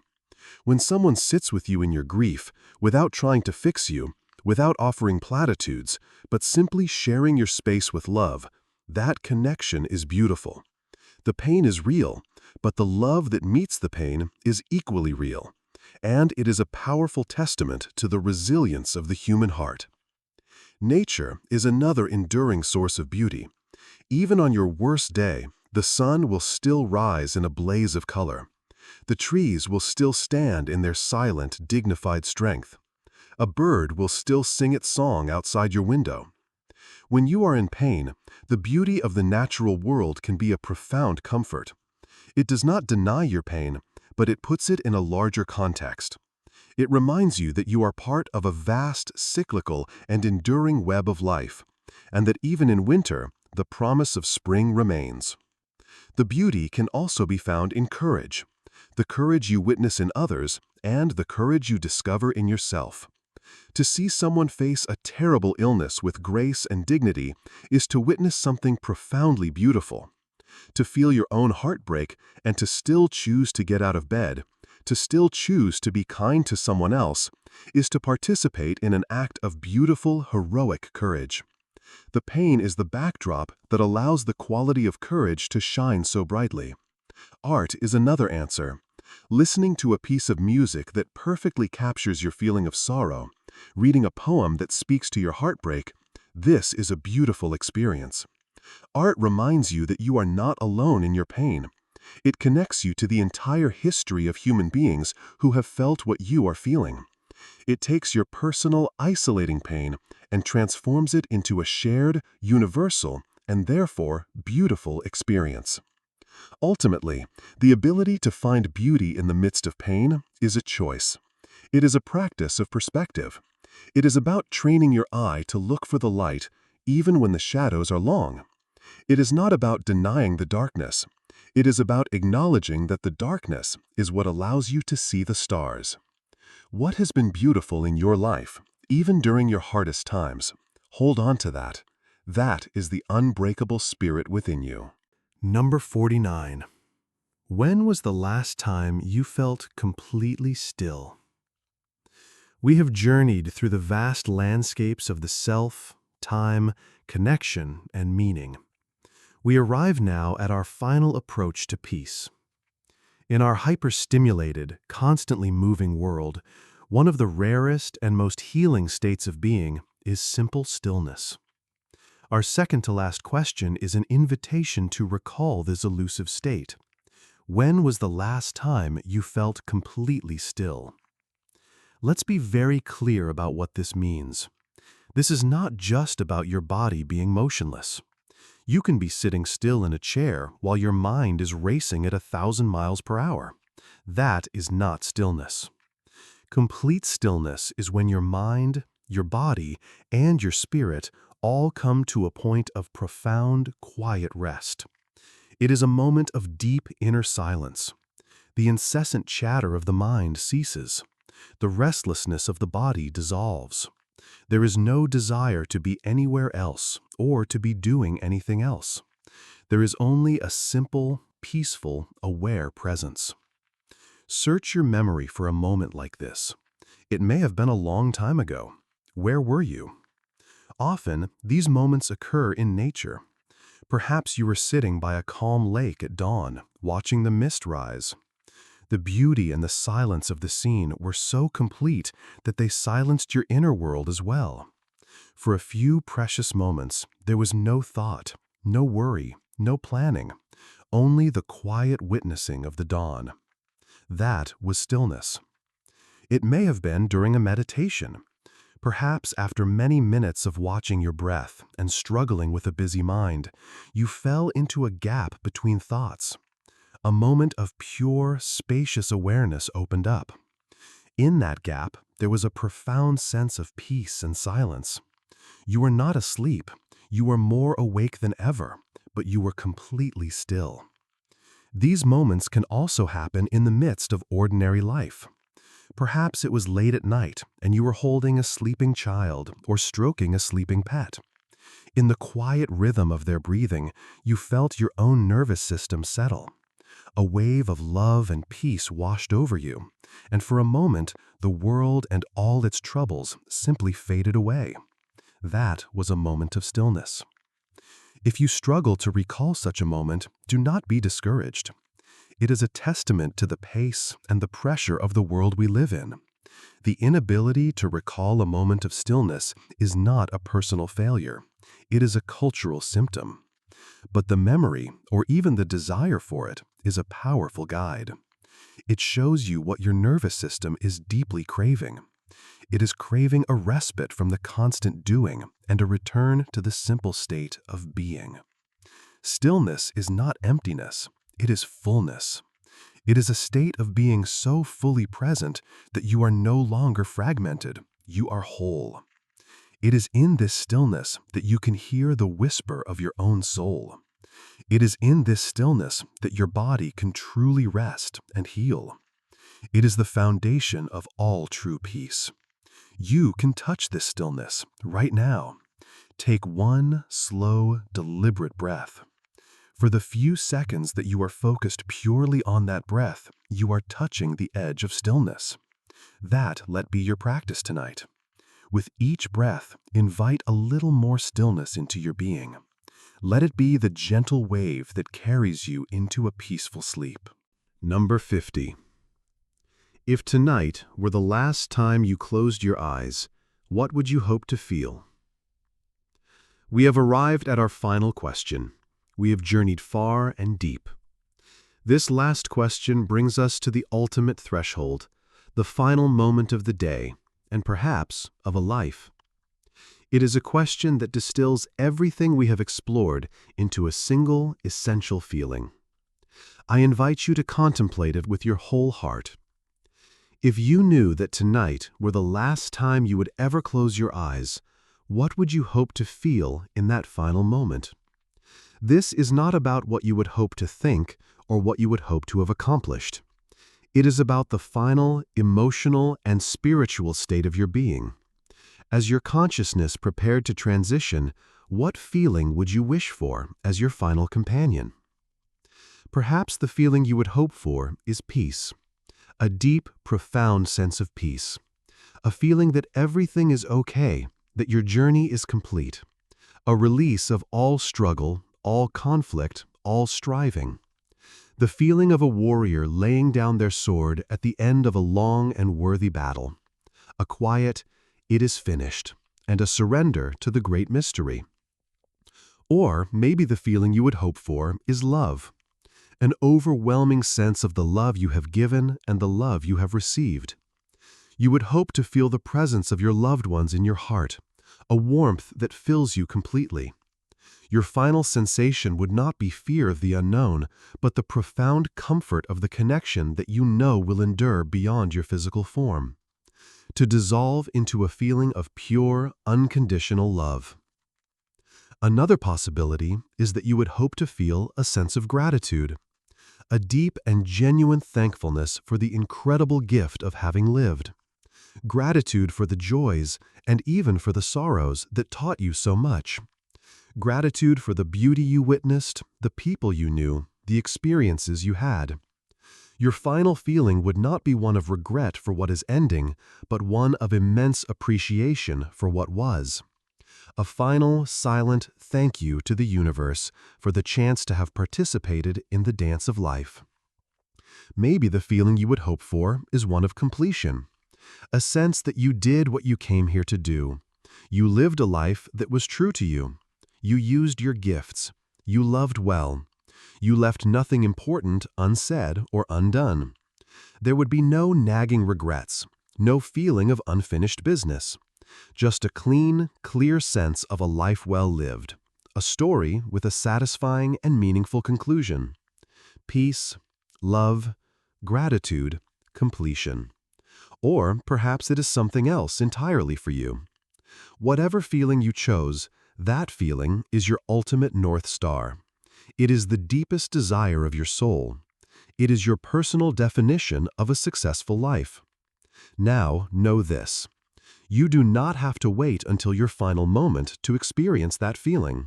You can cultivate it right now. You can bring more peace into your life by letting go of conflict. You can bring more love into your life by expressing it freely. You can bring more gratitude into your life by practicing it daily.